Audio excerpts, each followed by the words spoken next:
Hello, everybody! It's me, Lorelai, and we're here to talk about PAX. I'm joined this week by two great friends. All of us were at PAX together.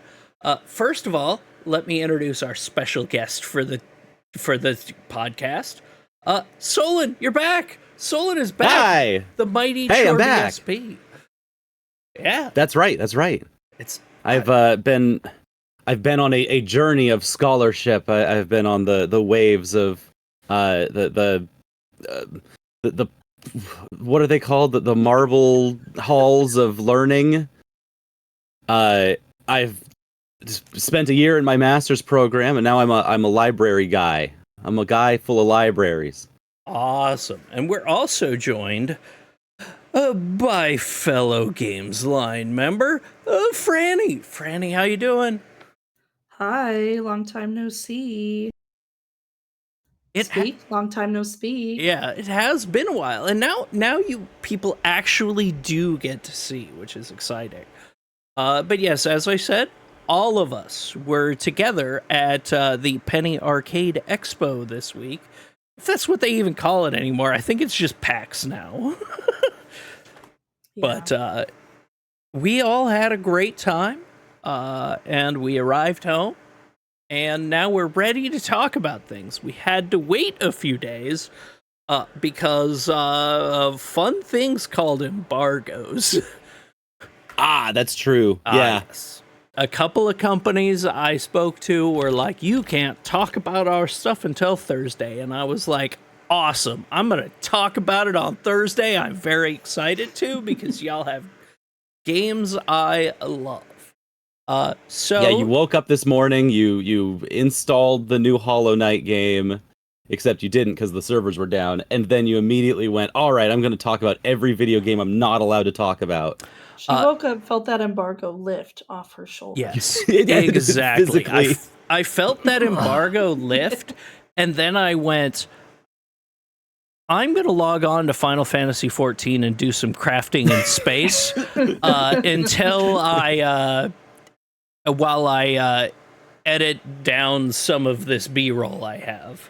While I finish that and make like 500 stickers because literally last weekend was PAX and tomorrow I am off to Rose City Comic Con for 3 days of tabling there. And then Beauty again. and then the bless your weekend heart. after that I am at the Pokemon Summer Fest. Fuck yeah. Tabling at that. So it's gonna be. I'm so excited for convention season to be over, y'all. You have no idea. It is so much. Yep. But yeah. So all of us were at PAX for different kind of reasons. Let's do a quick so what was your agenda coming into PAX this year? Before we talk about any games, what was what you wanted out of PAX? Did you get what you wanted? And what was it you were after? Solon, we'll start with you. Yeah, I think I always go into PAX with an agenda. It's always a very gay agenda that I want to like. I'll have some kind of badge with some kind of marking on it that says, you got to go do a thing. And like 2 years ago, we had the media badge. And so we ran around doing a bunch of interviews and stuff and spent the entire 4 days with like a whole bunch of like a laundry list of things that we wanted to do. This year, I did a panel. This year, I had a special guest badge, which meant I got to do a panel. And that meant that the whole rest of the weekend, other than the Monday, the Monday that I had the panel, the whole rest of the weekend was free to do whatever I wanted. And so my goal, the agenda, the specific thing that I had, I called it the Void Agenda. It was to take Virals, my dear friend and game developer of The Void Reigns Upon Her Heart. Go wishlist it now. It's Lena Rain's last week's favorite game. Go play it. It's very good. But it was Virals' first PAX. It was Virals' first convention. It was Virals' first time in a place with a whole bunch of gamers where he was tasked with pitching his own game. We were at a rooftop after party where he pitched his game to some guy, and they immediately turned around and said, "Hey, I bought your game. I'm gonna go play it when I go home." Nice. And it was like, whoa. I'm really stoked for him. Honestly, I want to see him truly succeed with that game. I know, right? Because it is something special. It's the kind of game that normally isn't for me, but it clicked. Uh-huh. Like, yep. Like every time I watch you play it, because you play it a bunch on your stream, and every time I watch stuff like that, it's just so nice. I actually I was at the No Clip panel with Danny O'Dwyer, and they announced that they're expanding No Clip to a No Clip 2, the sequel to No Clip, which is supposed to be specifically about indie games and indie stories and stuff like that. And when I saw that, I lit up and I was like, hey, I've got a story. Yeah. My dear friend. Because Virals' entire game, The Void Rains Upon Her Heart, it's like, it spans the entirety of the Steam Early Access. So since he's been in Early Access for the last 6-ish years, he's gotten to see like the entirety of like how that has evolved over time. And his whole thing with having like being the most uprated game on Steam ever, all in a row, having 700 upvotes just like happening all sequentially over the course of 5 years and not having a single downvote. Like there's something there that is not supposed to happen, because in that time frame the game got updated hundreds of times. And so at any point, any of those reviewers could have been like, oh, this update made this game not work the way I like anymore. This update made the game bad now. None of that happened. And so the community started getting built up on like, when's it going to happen? When's someone going to come in and be like, first, haha, I'm going to be the first downvote on this to break the streak. That ended up happening a couple times. And then 2 weeks later, they would like be like, I'm sorry, no, this game's really good. And they'd flip their review back to positive. Perfection. Like, that's what you want to see. But then the entire community would be like, oh man, we gotta keep the streak going now. Someone please just commit. Yeah, no, it was I'll be the one. Luckily that's all happened. That's all because like the game has met YouTube multiple times. It has met it enough times now to where a big enough YouTuber has taken it, and then that brought in some down votes, which is like, okay, great. It's just weird that it didn't get any before, because like it is a controversial game. It's got a very specific niche. It has a lot of gay girls in it. Oh no! And these are not like you know, there's plenty of reason for some person on Steam to everyone loves it. Sorry, I don't know what to say.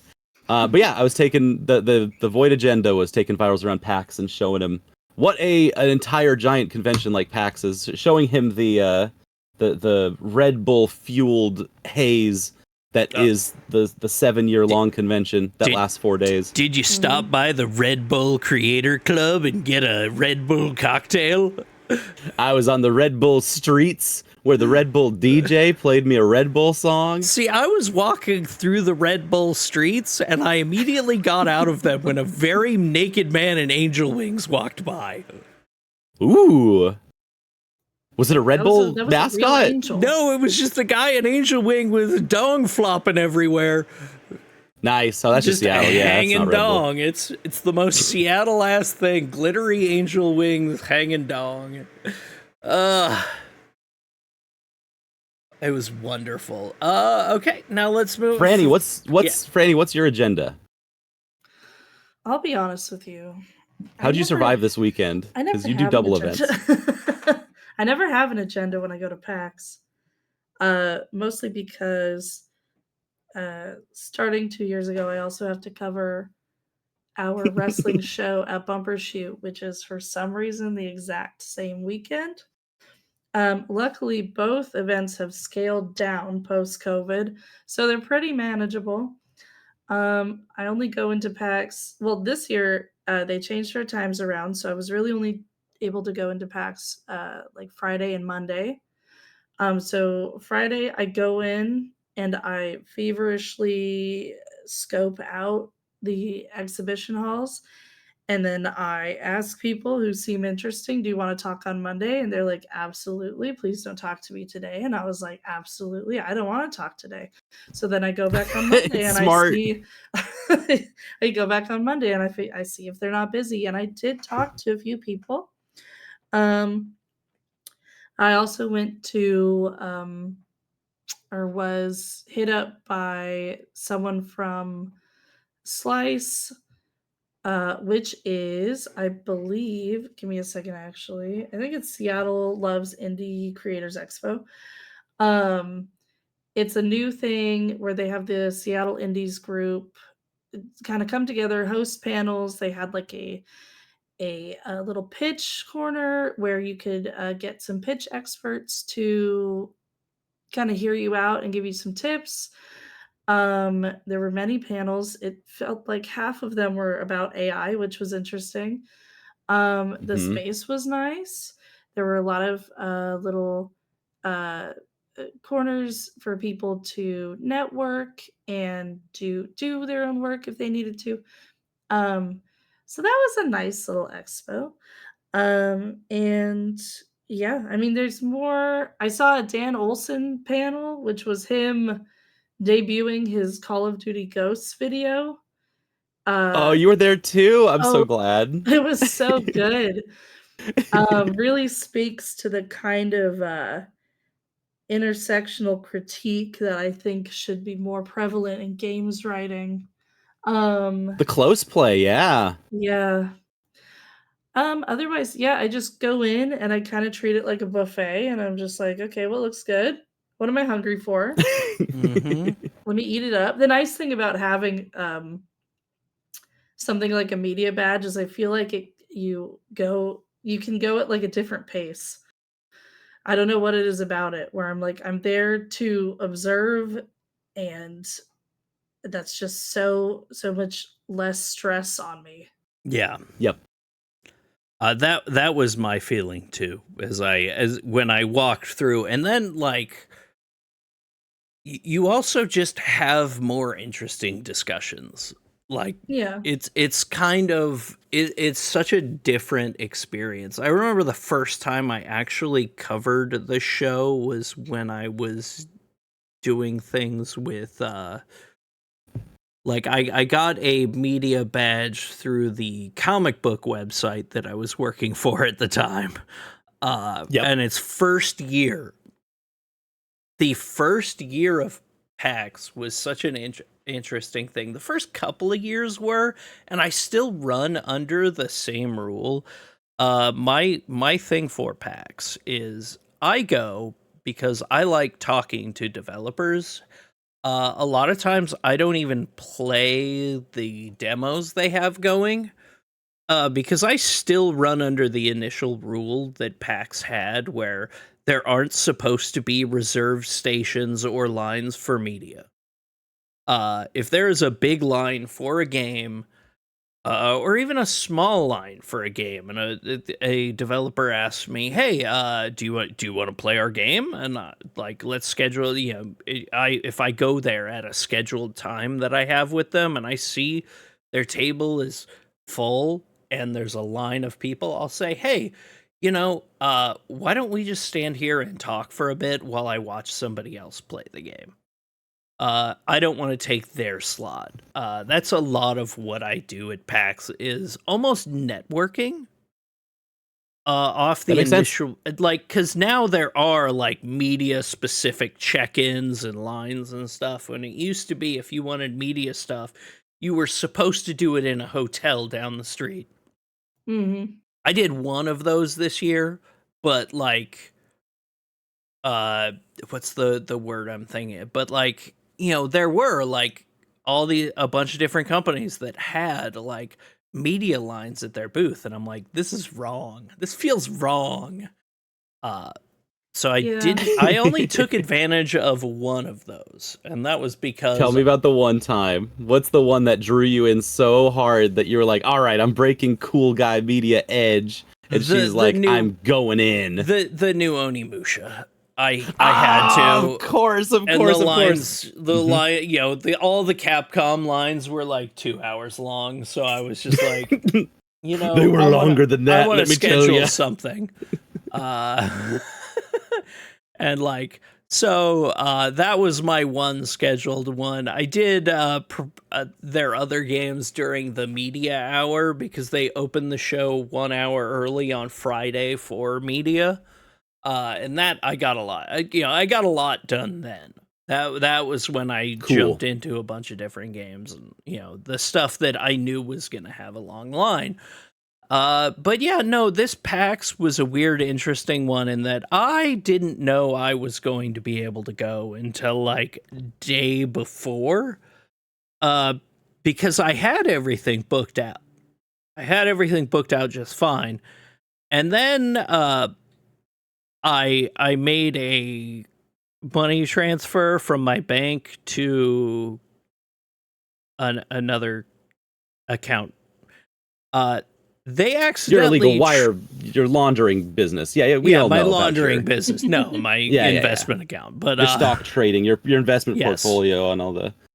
Yeah. No, my 401k. They transferred about. They fucked up and transferred a lot more money than I asked them to. So I suddenly had $3 to my name a day before the show. And I posted about it, and one of my friends was like, "Hey, you can stay at my house." So I was able to go. I was getting ready to cancel everything. I hadn't scheduled anything. I hadn't scheduled a lot of meetings, but like a couple of them, I messaged the PR people and was like, "Hey, I might not be able to make it," all that stuff. But I'm still hoping I can do some coverage. If you have any, assets, or if you have a demo, you can send me or whatever. So professional. I just wanted to let you know some things happen. I might not be able to make it. Most of the companies were incredibly cool. Like there's a lot of delightful PR people out there that are very good at their jobs. I know it's their job to be nice, but there are, you can actually tell when somebody is genuinely nice and genuinely excited about what they're selling. So, it was a lot of fun. We have all been in situations where we have to be nice. You know what that looks like. Yeah, exactly. And all right, so let's get on to the games. So I will start. I'm going to start because I want to get some of my big stuff out of the way. Let's just shotgun a whole bunch of games because there were so many at PAX. I got invited by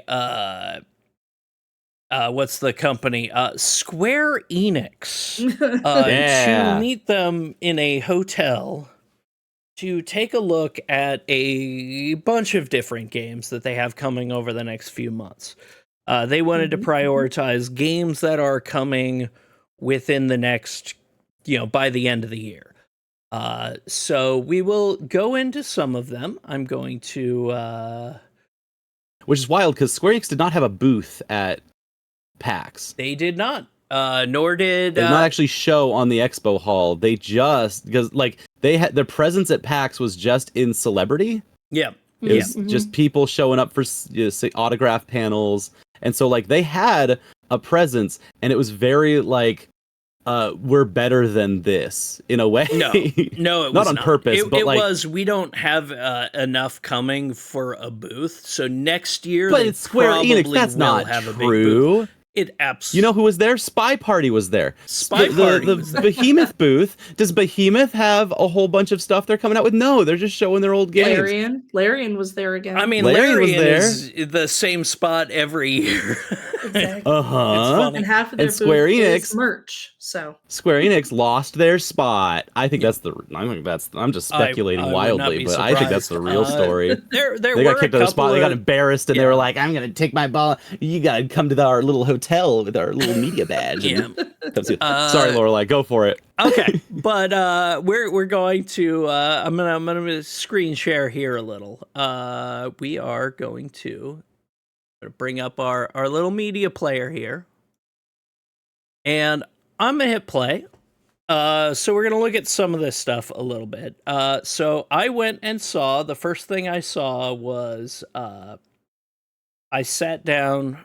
Well, this was actually the last game I saw at the presentation thing. But we are going to talk about first the Dragon Quest 1 and 2 remake. Aww. They are. I think this is the way, if you're going to do the HD 2D thing, very beautiful. to do. It's gorgeous, but it's more like the I want to say the Suikoden remasters, where they upres the background, but the character sprites still aren't the excessive bleeding into things that happens with HD 2D a lot of times. You still have sprites that look like they could have been on the PlayStation 1 instead of the what's the word? The PlayStation, instead of like new system, hey, here's some really high res like character sprites with backgrounds. And just like there's something delightful about seeing Dragon Quest coming out like this. I mean, these were games I grew up with, and honestly, they felt really good. A lot of the changes they made to make like the combat flow better in Dragon Quest 1, because you just have one character, and in the original, you didn't have a lot of skills, and they added a lot of stuff to this one to make it more interesting. And it did really good. So the demo for that was essentially you had 25 minutes to see if you could get to the end of this dungeon that they had. And it just was a nice little challenge that went through and, showed you everything you needed to know about the game. You got to explore a bit, you got to check things out, and it gave you just enough time to, experience the voice acting and all that stuff.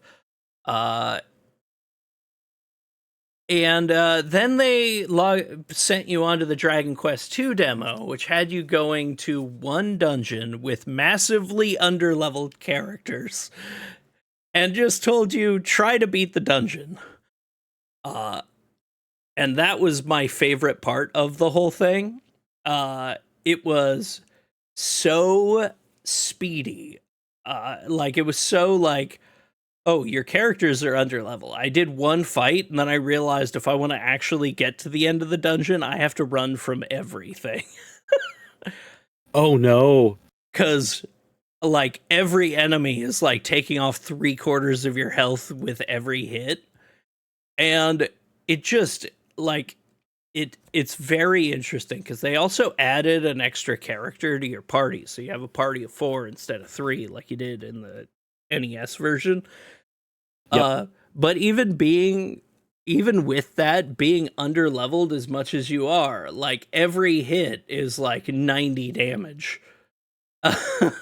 So it's like, oh, oops, I'm dead in 2 hits. And the entire, like, and it was so funny because I got to this part that's playing right here, and I accidentally walked off the edge. Which No! I was right before the final boss, and I walked off the edge, so I had tons of resources. So I walked off, fell off the edge, so I had to run all the way through the dungeon again, and right before I got to the boss, I could run away from an enemy, and it killed 3 of my party.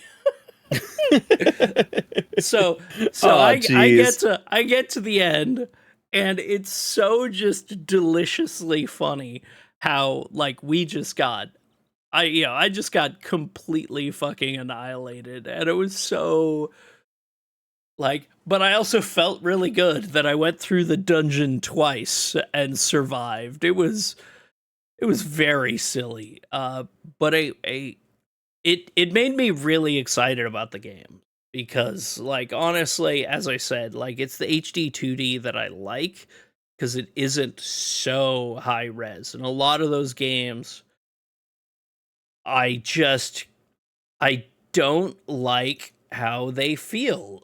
Uh, and this is the first time I've played through one of them in a while, outside of like Octopath, which, you know, is designed around it by the people who designed the entire aesthetic pretty much.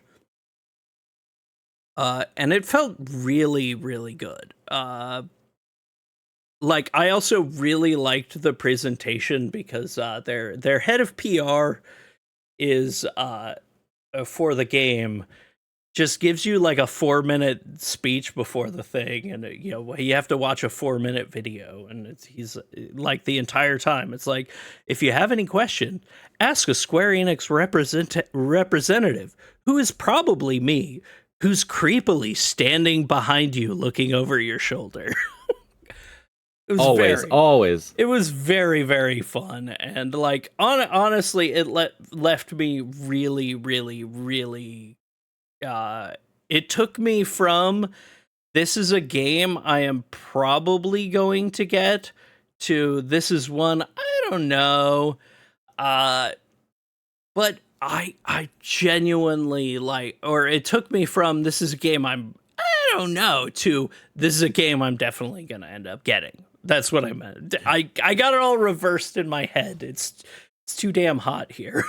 Is Dragon Quest 1 and 2, is that bundled together, or is It that is. two separate games? It is, Okay, cool. because they are much smaller games than Dragon Quest 3 was, so that's also why Yep. they released Dragon Quest 3 first, because Dragon Quest 3 is a prequel to both of these. Right. And like it really was a good time, and really ended up leaving a positive impression on me, which I honestly didn't know if it would or not, because as I said, I'm not a huge fan of the HD 2D. When they get so up-res, like whenever anyone says, I Like hope they Project remake... Triangle Strategy or something? I did not I'm like trying to think Triangle of... Strategy. That's the... Yeah, like, that makes sense. honestly, I think the only games that have really done it great are the Octopath. Okay, because once you say both of those together, that's like half of the field. So I'm like trying to make sure. It's like, okay, yeah. As much as I love, oh my brain's not working. The old Super Nintendo game that got the HD 2D remake last year. Live Alive. Live Alive, yes, Live Alive. As much as I love that game, I actually didn't like how the remake looked. I'm sorry. But I'm also not, like, part of the thing I don't like about like Octopath Traveler is every boss has to be 10 feet tall, 200 feet tall, and it's just like, that's just a dude. It doesn't need to be 1,000 feet tall. I don't. But for the drama. But like that was a game I thought the graphics kind of bleeded together, and some of the stuff, like whenever I hear people say like, we need a remake of Chrono Trigger but HD 2D, I'm like, fucking no, that's sprite work you should never touch. That would be like if they HD 2D'd somebody released a mod for the Suikoden remasters that like up-resed the pixel art for the characters.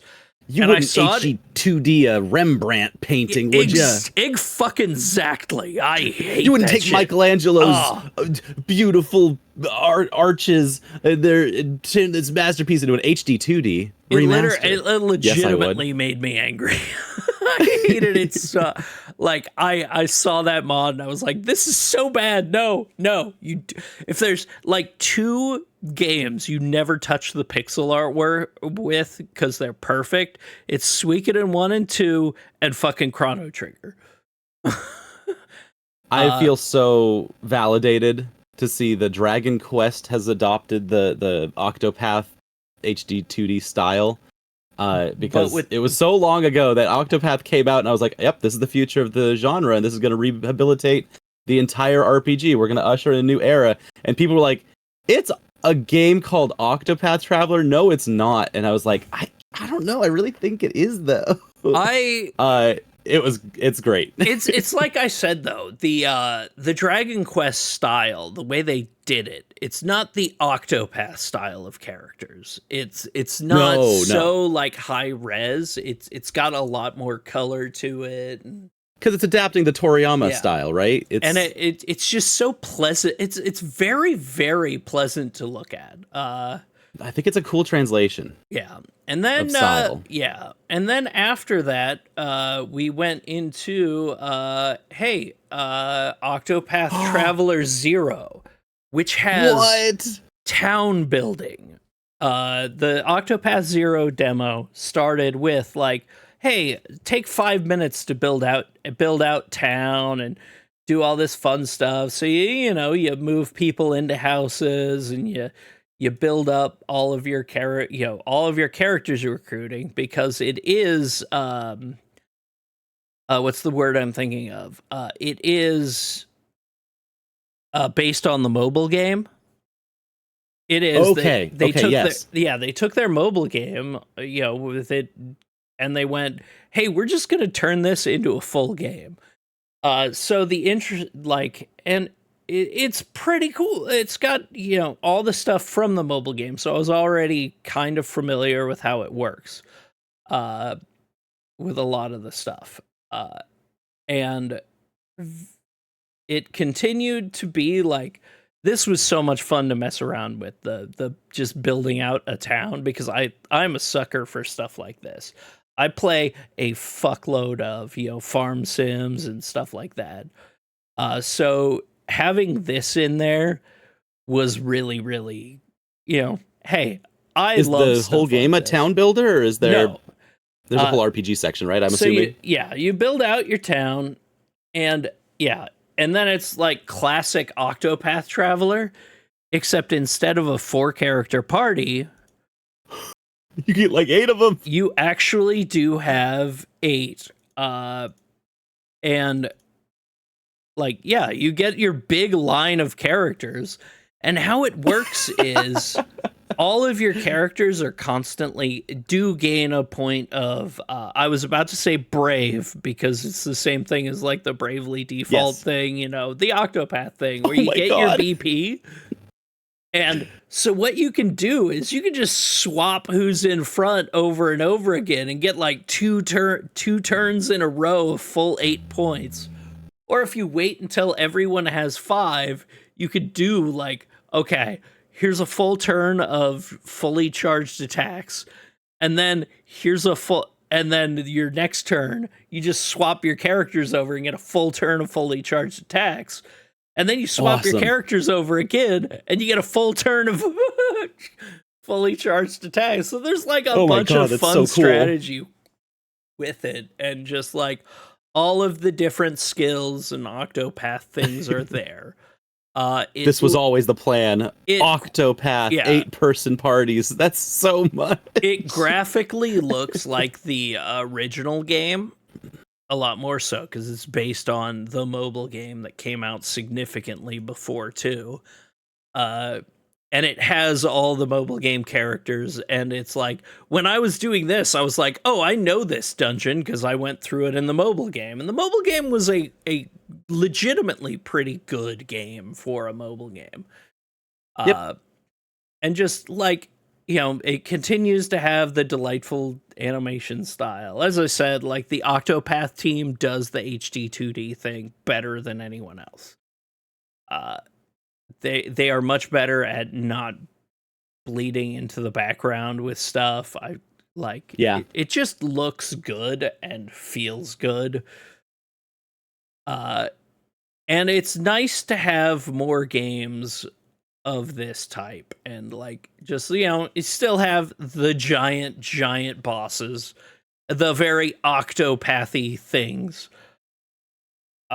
but but it's really nice. And yeah, all their demos are like, I got to the boss when my time ran out for it. Because I spent a lot of time, they were like, hey, are you lost? I'm like, no, I'm exploring. I want to see what the world looks like. But like a surprise, it surprised me. Like, I'm really excited to see what this is when it fully comes out, because it is adapting the story of a mobile game into a full game, recruiting people for your town and all that stuff. And, and then finally, the most important game that we played. Right. Final Fantasy Tactics, baby! The Final Fantasy Tactics remaster is really good. It feels good. I like the fact that both the original game and the remaster are in there. My biggest qualm is that apparently when you choose the original game, you don't get a lot of the quality of life stuff they added to this one. You just get the original game with the original graphics made widescreen, which, I mean, gorgeous. Yep. But I don't hate the new style of stuff. I feel like it does a really good job of capturing, the original art design without being too much. So when funny thing, the demo for it started with do some story stuff, start the game. We're going to show you our opening cinematic. And then you get to do the Battle of Xerxes Falls. And in like the last 20 minutes, and the whole challenge is, can you beat it? I put it on Tactician difficulty and beat it in 3 turns because I put a summoner on my team and just dropped a Titan nuke on. Just drop Titan. You just drop Titan. Easy day. But the voice acting, I'm gonna actually turn some volume on here. The voice Your acting orders are to see the princess dead. is really good. And once I've watched you feed the fools her blood, I'm to believe you'd let me live. Like, genuinely, What could like, we possibly gain by very, very interesting seeing this game with voice acting, stuff like that. So the sad part of my demo, though, is I was on the last turn where I was going to win this fight. The power cut out. The breaker to the hotel room it was in tripped. Lorelai, you blew up the hotel? I blew up the hotel. You played too hard? I tightened Your summoner too swag hard. was too hot. You dropped Titan and cut out the power to the hotel. Yeah, like everyone was taking like the like different parties, and I was like, I'm gonna go on Tactician difficulty. And then I'm going to just drop a summoner nuke after debuffing everything with, I think, like my team was like Time Mage, Geomancer, and Summoner along with Ramza, so it was just like complete annihilation. But I mean, honestly, I really like the way the game is looking. In the new style, I think the new style it's not as bad as I thought it was going to be from initial trailers. It looks a lot better when you're actually standing there in front of your TV. And I think they kind of smoothed it out over time. I went to a panel on the last day with, or on Sunday with the art director. And I went to a panel the day before where they were talking about how, like, we released the initial trailer and there was a really negative response to it. And yes, it was.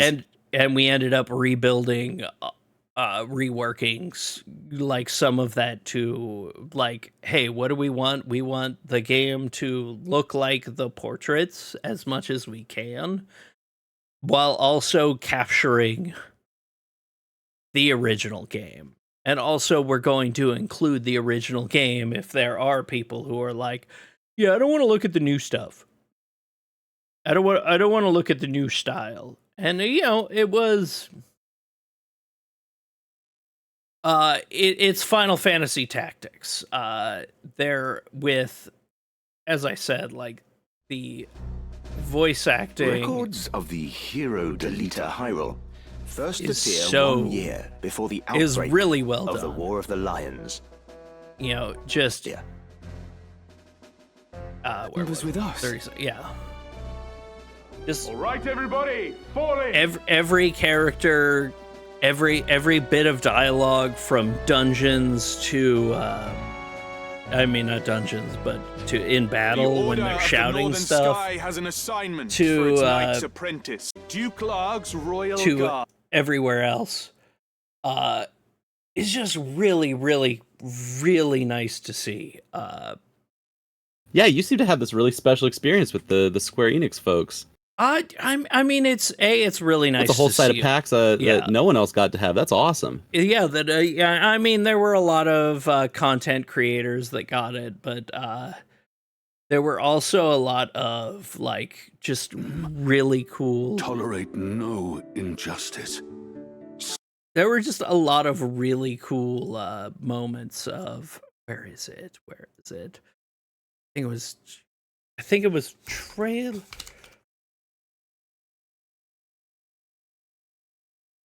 It was 8. I love this. They added like many historical records. the full like historical records section with multiple things, including the old radio or the old books that they released.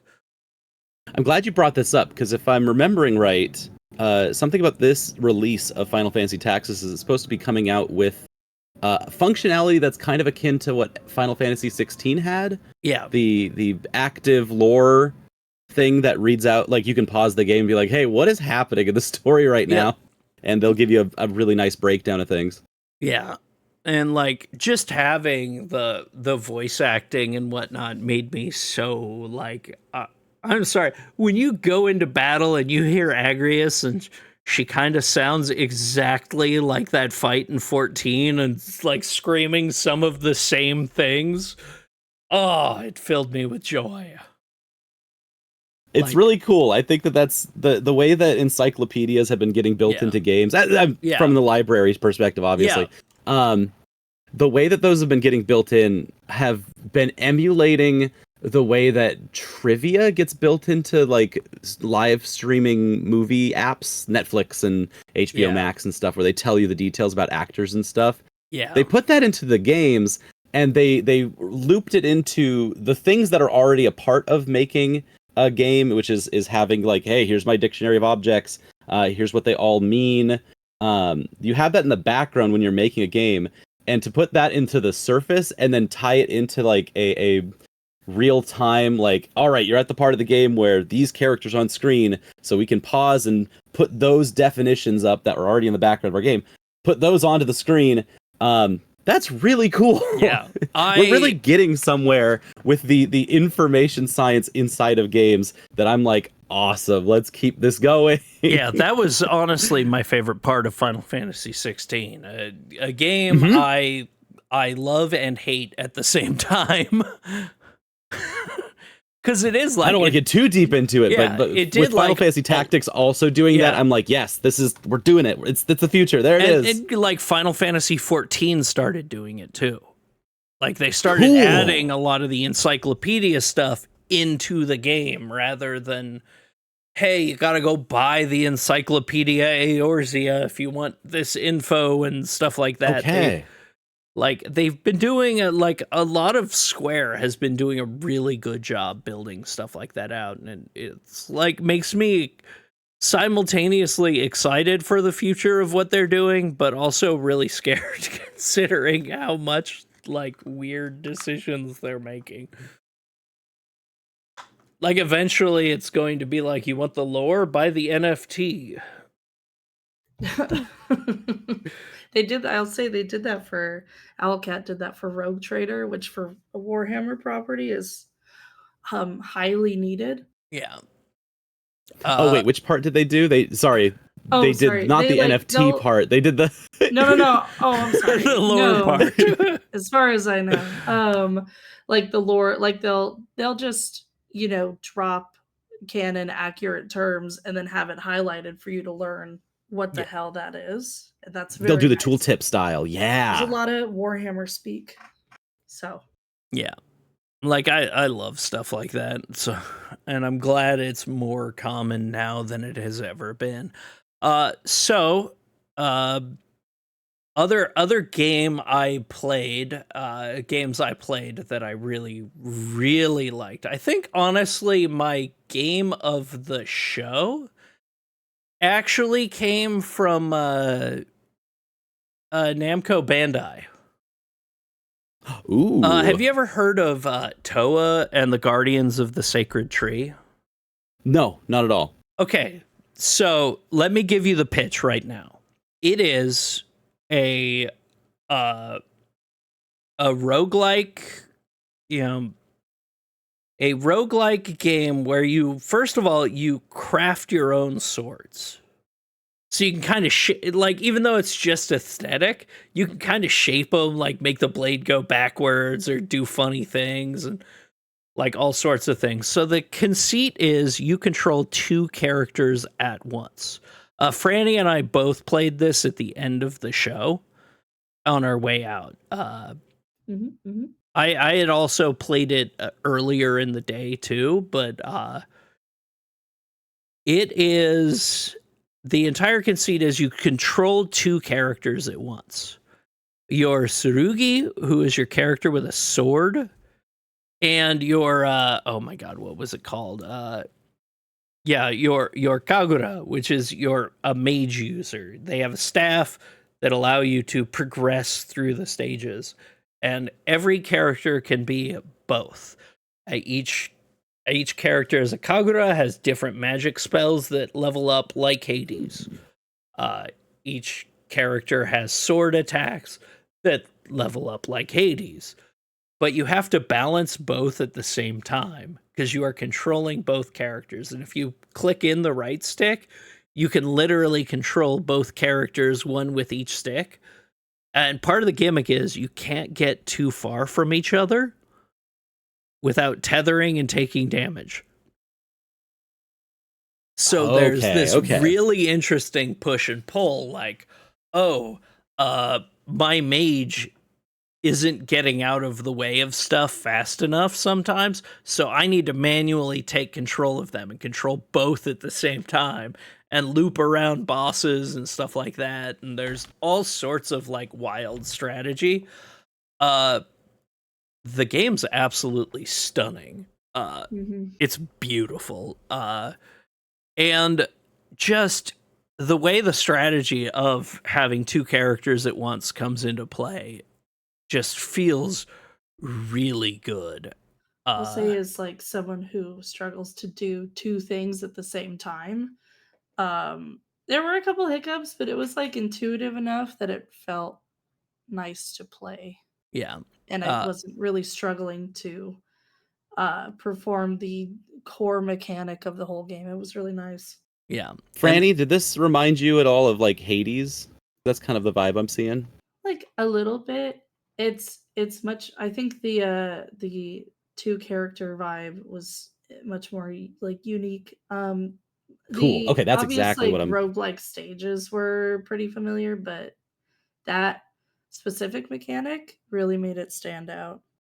Awesome. Yeah, it's gorgeous. Yeah, it's gorgeous. And like I love that the final version is also going to have like couch and online co-op. Where one player controls the mage and one controls the sword, but you're still restricted to you have to stay close to not form the tether. That is going to be fun, though. I hope so. Do that. Yeah, it is going to. I am very excited for the final release, which is soon. This is actually maybe my favorite game that I played on the show floor, because the demo was pretty meaty. You got a full stage to go through. You got a couple of bosses to fight. You could take your time, and oh god, it felt good. And yeah, it's coming out in like 2 weeks. But like, it's nice coming away like really impressed with things that like. I'm really excited about what Namco Bandai is putting out right now in their non-anime side of the things.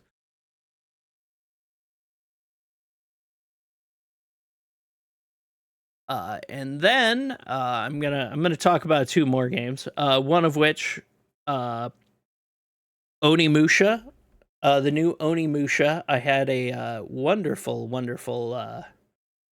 demo of that.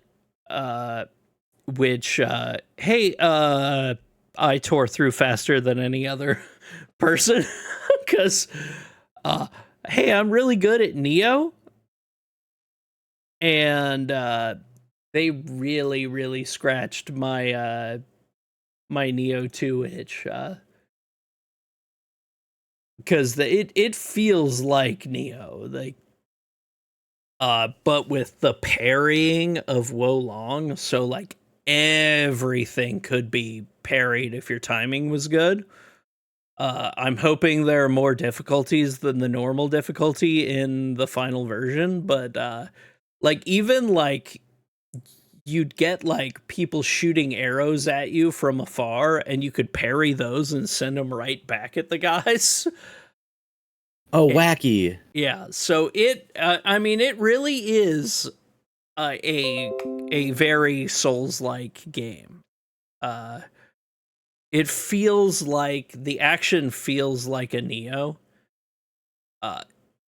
Like here, yeah, parry the arrow right back at him, and it stuns them for like a significant period of time. So you just run up and kill them. It is so nice. So what makes this rise up out of the, because like Onimusha is a series that I don't think has been around for a while, and is late to its own genre, if that makes sense. Yep. Like really late to its own genre. It really is really late to its own genre. Like even So, right like, there is like you have your Oni powers and things like that. It's very Neo. Like, but you know, if you're gonna put out a Neo-like, I'm glad the original Neo-like is putting it out. You know, Neo was an Onimusha-like, and now Onimusha is a Neo-like. That's bizarre. It's so weird to think about, but it ruled so much. Like the boss fight. What's it do to?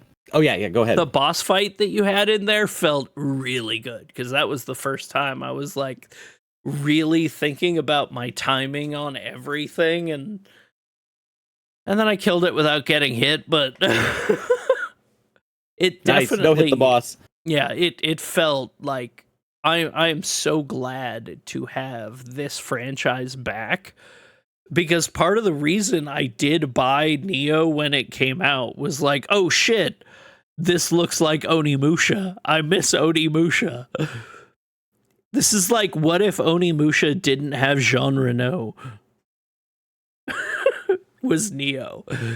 They replaced Jean Reno with Billy. Hey. But like overall, like that one felt really good, and I am so excited for what it is, and hopefully a slightly higher difficulty. Yeah, something where it actually challenges you, so you don't just no-hit every boss. Yeah, exactly. I'm surprised they didn't put on a demo that just killed you. Yeah, I kind of wish, because that's what the Final Fantasy like Square did, where it was just like, all right, try to get to the end of this dungeon. Yeah. Like I was the 5th person to get to the boss through the entire day of the Dragon Quest II demo. Only 2 people actually beat the boss. That's what I'm saying, is that I think demo strategies, you should be looking to kill players. You should be looking to be like, all right, you've got 10, 15 minutes to learn this game. You're going to learn it. You're going to be pushed on it by it and be like, uh-oh, how hard does this get? And then you're going to get killed by it. So that when you walk away from that booth, you go, I can beat that game, though. I do, however, think the Dragon Quest II demo did one of my more egregious issues with demos sometimes is when they tell you, here's your challenge, get to the boss and beat the boss, you have 25 minutes. I am not going to be searching for treasure or playing the game like I normally would. And I do think that can negatively impact my impression of a game. It didn't in this case, but some of the time demos that do the haha, here's a challenge thing, leave me going, really, y'all? Well, I think, there's a difference when you put a timer onto it. If the challenge is beating a clock, that does change how you play dramatically. So, like, if this had been a demo on my PlayStation that I downloaded, that said, hey, here's your dungeon, go through that dungeon, I would have been like, okay, I'm going to take a few hours to do this. Like, I put, 40 hours into the Neo 3 alpha. But, I do think if you're going to do the, hey, we're going to throw a hard boss in here at you, give me time to grind or do something to build myself up to grow the skill I need. And then I played, and we'll continue moving on. I played a game that was a little bit delightful. Show a super quick trailer here. Birdseed VR. The entire game is a VR co-op game where all you do is take photos of birds. It's a bird watching simulator. That's it. That's all I need. With your friends. You sitting around a campfire with your friends taking pictures of birds. There's no competitive element. It is co-op relaxation. And it was absolutely delightful. Buffalo had a couple of really cool games there. This one comes out soon. But their other game just came out, and that was where control room, why you no worky. There we go. That was Fresh Tracks, which is a music game, a rhythm game where you play as a skier.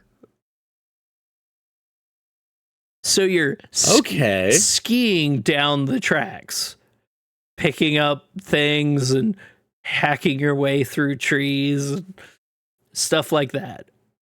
And it is just like really, really cool idea for a rhythm game. Like, I mean, I'm super interested in these kinds of rhythm games that break down, they add story, right? They add story to a narrative plays around you while you are performing a rhythm game.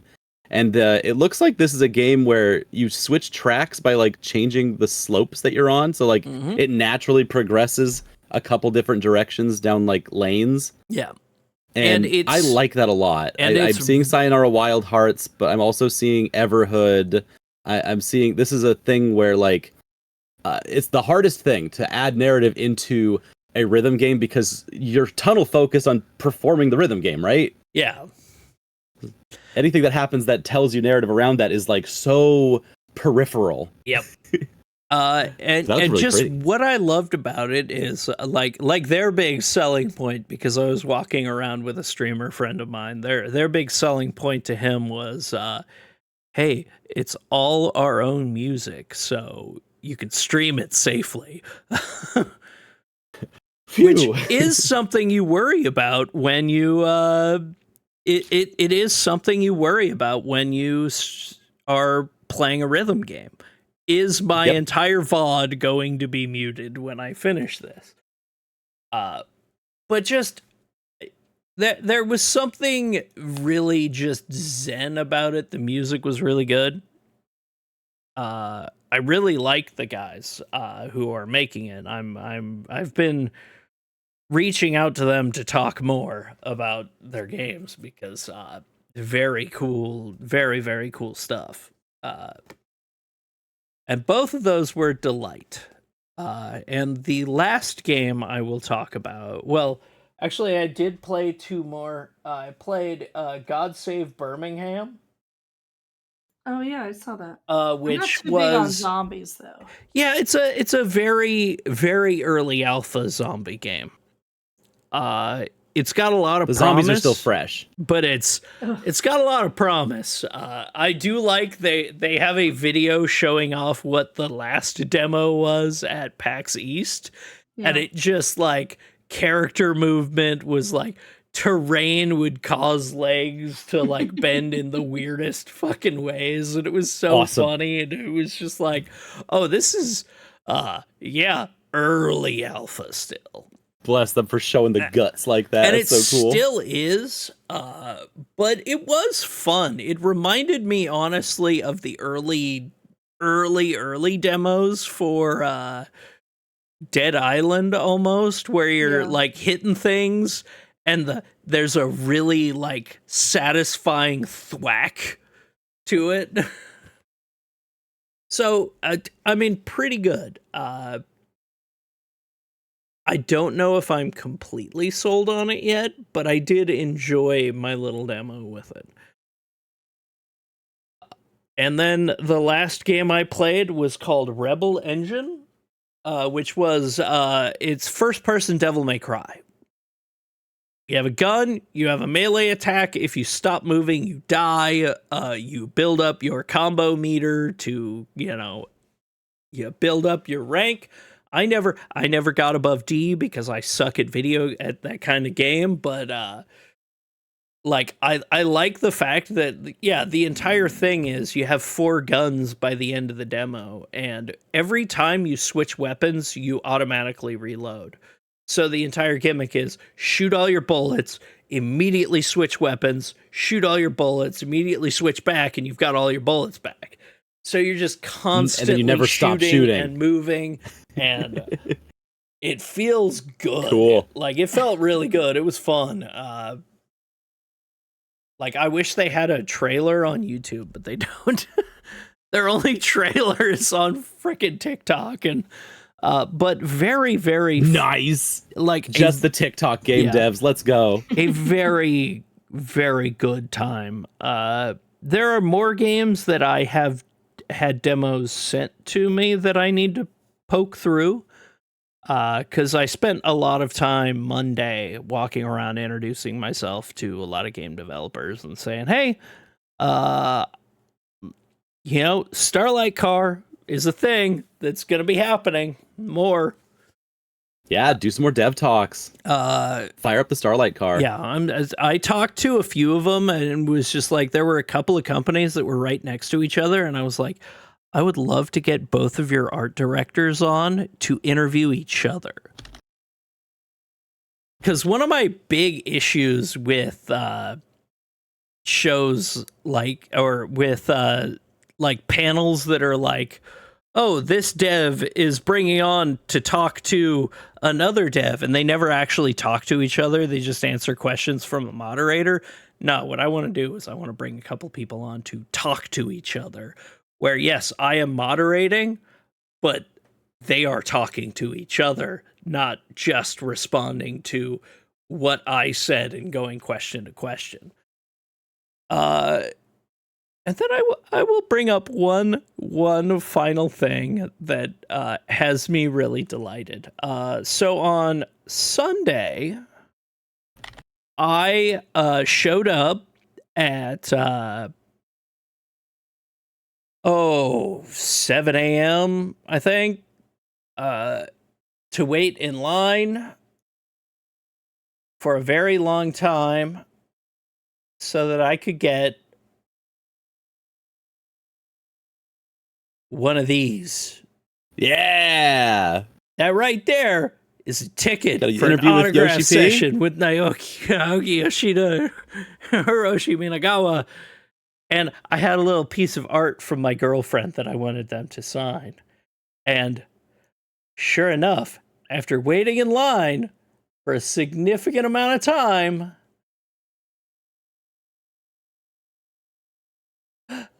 Awesome. I got it. So beautiful. I got exactly what I wanted. Look at that. Look at that. It was so cute. I got up there and That I told rules. the Right on the translator, belly. like, I you love know, you both have made games that are incredibly important to me. And They've I would changed love your to life have you sign dramatically. something that was drawn by the most important person in my life.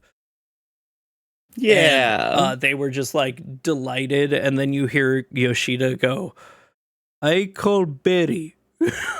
And he signs right on the belly. It was the Yeah. it was so. But yeah, I got to meet everyone there, you know, and their translators, and I did take they were like, oh, would you like a photo taken? And I was like, yes, but I would also like Foxclon, who's their head of PR, who is always on the live streams with Yoshi P, the things, as well as I also was like, and they were like, yeah, okay. And then I was also like, I would also like your translators in here because they are also incredibly important to this whole thing and why you can do what you do. Yep. And you know, it was just a delightful time and made me genuinely like really happy to talk to them for a couple of minutes and, you know, let them know that, hey, your games are a significantly important part of my life, and thank you for making them. Thank you so much. And that Aw, was... I'm glad you got a nice little PAX moment. That's amazing. Yeah, that was my PAX. Franny, let's go to you. What games all did you get your hands on? I wonder if you managed also to catch any PAX moments like that. Anything where you like ran into somebody or something. A couple actually. Let me get my thoughts together here. I didn't actually sit down to play too many. Mm-hmm. The main one, because I walked in on Friday and I immediately went to Dread XP because at this point, pretty much most of the shit they come out with is shit that I want to see. Okay. I I'm wanted to hoping that check you out- will finally overlap because Lorelai and my games have no overlap at all. Maybe me and Franny, we can sync it up. What you got? I played Entropy. I talked to a producer for Dread XP about Entropy. That was on Monday, but I sat down and played Entropy, which is a made by the same people who made Dread Delusion. So it looks very much the same style, except one thing that was nice was, well, that style maintained like PS1 graphics type of style. All of the finer details were really like tightened up. So like small like objects or text or small UI elements that were like honestly kind of hard to see in Dread Delusion are like like perfect now. It's really great. It's Whoa. like a post-apocalyptic open world tactical turn-based RPG with kind of an overworld where you're really big and you go through the it's like this is not going to be relatable to anybody, but the overworld in I believe Star Ocean till the end of time, where it's Ooh. like you are really big and you're running along the world, and then there's like a town here, a forest here, a tent here, and you just run to those things, which is just a style that I really like.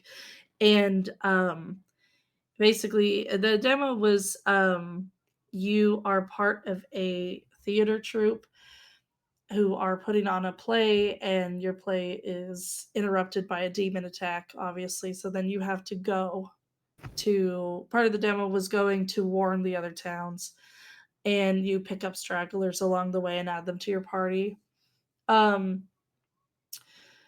does one thing that I really like that I think is pretty common at this point, but I still like it, is when you're able to build the attributes of your character in the beginning via like dialogue where it's like so many games I've been playing lately has done this, which I enjoy, where it's like someone's talking to you and the way you respond, the way you interact is like very warrior like, or it's very mage like, or it's very rogue like, I think that's very cute. I totally agree. The interview, Yes, I'm also playing something that they sent me some other studio sent me whoa, let me rephrase. The people who made Tainted Grail Fall of Avalon sent me a code for the game to try out before PAX, and they do the exact same thing where you're in prison, and the guard is like, oh, I bet you're one of those criminal types, and then you get to say like what kind of criminal you are, where it's like you're either sneaky or you're an asshole or whatever, Yeah. And so I spoke to the producer there. Last year I had spoken to I believe he's like the creative director mainly, James, about Dread Delusion.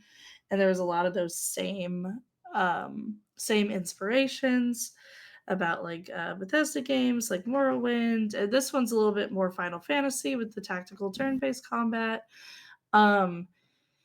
It was just very cool. I don't know how else to describe it. Those games are just very, very aesthetically pleasing. So, And yeah. would you say it is the kind of game that has finally made turn-based games live again? It certainly is trying. I'm sorry. It seems like no, it's like that other game we saw. Name I cannot remember, where we're like, why are people not making tactical turn-based games anymore? Where you're on little blocks on the ground and the guys in the back can't get hit and you have to protect them. Like just you choose your options. I like it. Yep, same. I also saw any of these demos that I did not play myself, I watched obsessively just to kind of get a feel for them. Another one of them was Valor Mortis, the like first person Souls-like based during one of Napoleon's conquests. I can't remember exactly which one it was. He says in the interview. But Whoa. it's Yeah. interesting because you think that Souls like a big part of what makes those its own genre is you need to be like very reactive. You need to be able to be reactive, and a lot of it is just trial and error on the same enemies. Yeah. At least in my experience. And so you would think that there would be, and there are, like a lot of limitations to like first person combat that would disrupt like the satisfying parts of Souls-like games. And that is something that they are bridging, which is like kind of controlling, when you're in first person combat, you don't always get the best sense of like depth of field or like reaction. You don't have the sense of like seeing the whole stage as you fight a boss. Yep. And I think partially a lot of what helps is that even though this is a game with some magical elements, like some supernatural elements, a lot of the people you fight are other people in Napoleon's Foreign Legion who are just like messed up. So it's like a guy with a rapier, like coming at you. Yep. So that, It's you're like kind of on equal Greg from footing down the there. street. It's literally like your coworker who's got a sword, and it's like, all right, so I don't need to watch out for like a swirling miasma closing in on me from across the map. Okay, that works, and it's very beautiful. And when the guy I got to do an interview was one of the narrative designers. So he spent a lot of the time talking about the narrative, which is perfect. That's what I wanted to know. Because I'm like, I'm sure like an Assassin's Creed has probably skirted around it, but I don't know. Like Napoleon era hasn't It's that's That's pretty new. that's kind of rare. No, Yeah. that's Napoleonic Souls-like. You kind of got me with this. It looks very cool. And so that was very interesting. The Tainted Grail guys are right next to, and watched a little bit of that. Even though I'm pretty sure I played what they had demoing there just in the few hours that I had it before PAX.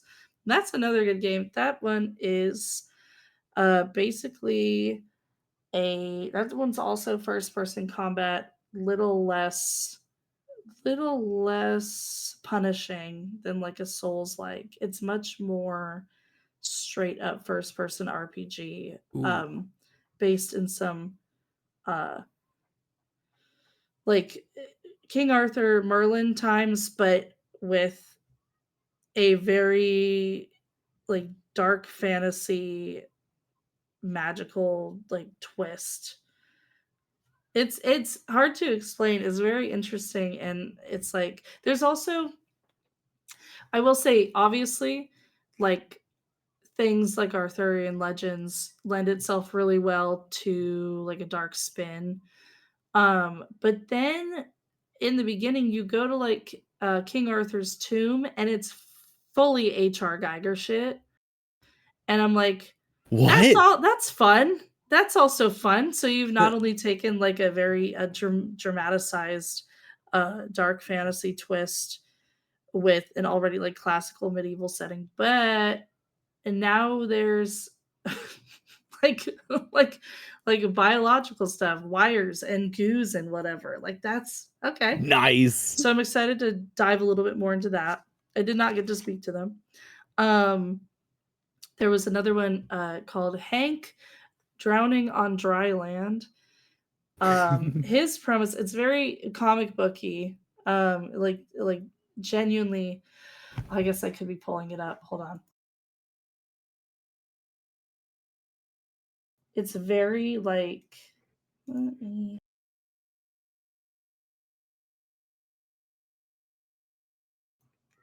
okay.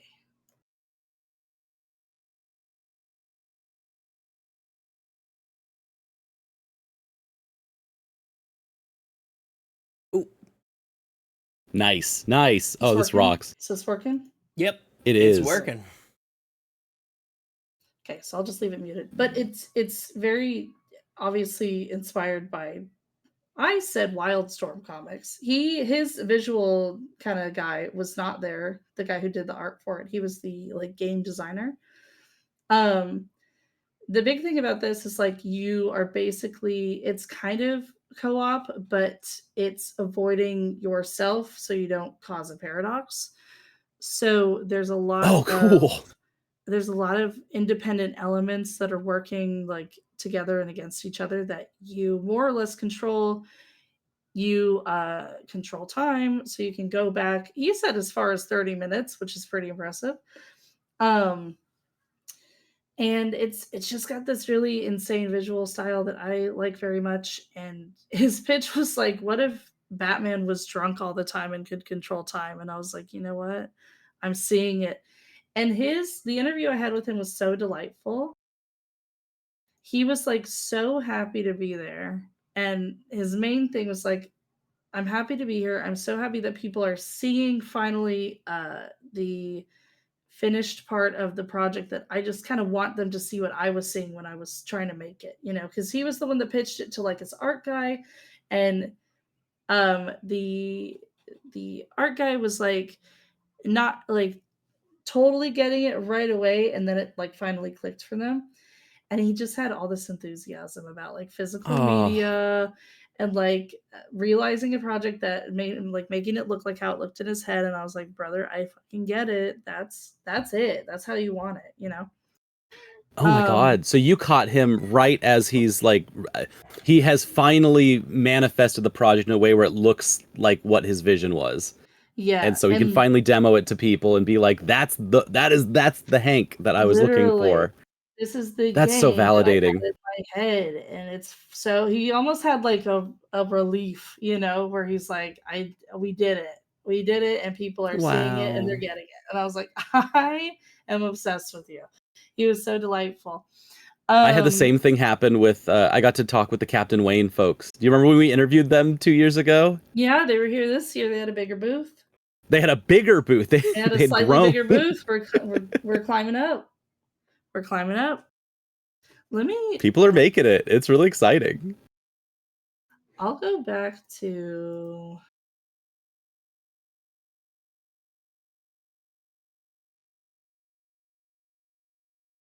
Since I was talking about it, I just want you to see this. I'm so goddamn excited for Entropy to come out. There's something about like early like PS1 graphic styles that you can make look like you were trying too hard to do it. Yep. Like it evokes it, but it still kind of looks too Oh, that polished. slug guy's a friend. Wow. Look Yeah. at this. And I was like talking to the producer and I was like, isn't it? I do like stories where, yes, the world has ended. Yes, we're in a post-apocalyptic, but we're still going to do theater. We're still going to Yep. do Yep. Yeah. music and pro wrestling probably and all these things. And that's what I personally believe. Okay. What else did I talk about?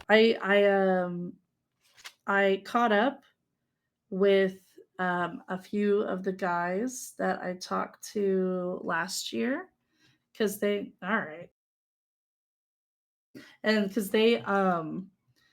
also were back. They were a little bit more developed. One of them had designed. One of them he made AO containment, and he did that out of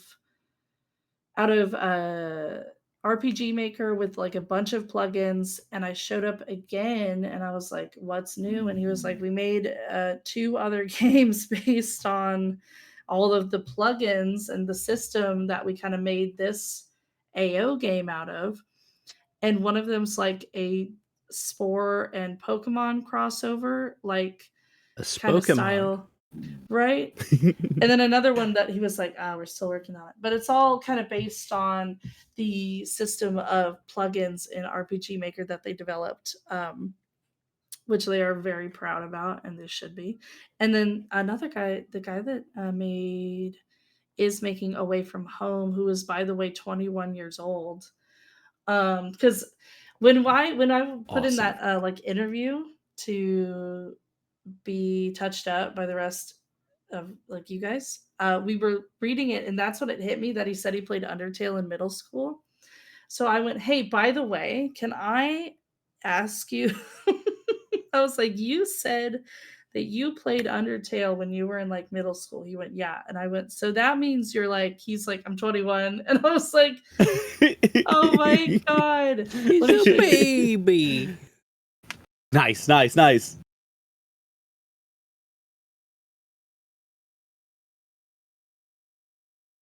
So like he does all of the pixel art himself, and it's like a rhythm game, kind of like Undertale, obviously, where it's like you do your combat through rhythmic movements and stuff like that. He's been developing this for like several years now, and I'm like, dude, you should have seen the slop I was putting out when I was 21. This is incredibly polished and creative for like someone so young. Yep. It's like, yeah, he's like, I know, I'm like one of the youngest guys in here. It's really weird. And so that's part of it. And this is about to come out, which I'm very happy about. He had like a Kickstarter that failed. And then someone just kind of came in and was interested and kind of like venture capitalist it, you know? Okay. So that's What- kind of how he was able to finish it. Was it a venture capitalist or was it a good Samaritan who It was a venture good capitalist? Samaritan. Was this? It was a good Samaritan. It was like a guy with money, not like a monster with money. exactly. I mean, Right? how much money does a 21-year-old too- really need? How much money makes you a $12. monster? Where is that line? I think it's when we start getting into the millions. However, also the other guy, the royalty free for all, he had a way bigger booth, and I was like, oh, And Hi, Ryan. get out of here. Wow, Ryan Reynolds was the one who came in and saved his game?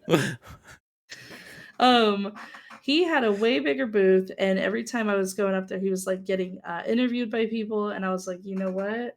I'm so proud of him. I'm just gonna leave him alone. So it's very nice to kind of see those people return and have like more to show, more going on with their game, impending release dates. Everybody's doing really well. That was lovely. What else? On my way to the Dan Olson panel, I had stopped to go back into the parking lot to eat a sandwich I left in there. Ooh. And You left a sandwich just in the parking lot, like a No, like a brawler, like a so beat 'em sorry. up. I did have to fight somebody for it. Yeah. Was it a naked man in glitter wings? That is how he got all of his energy to walk through the Red Bull alley. I was leaving my car, and this woman was walking the opposite direction of me, and she went, "Hey, can you help me get out of this fucking parking garage?" And I was like, "Yeah, girl, I got you."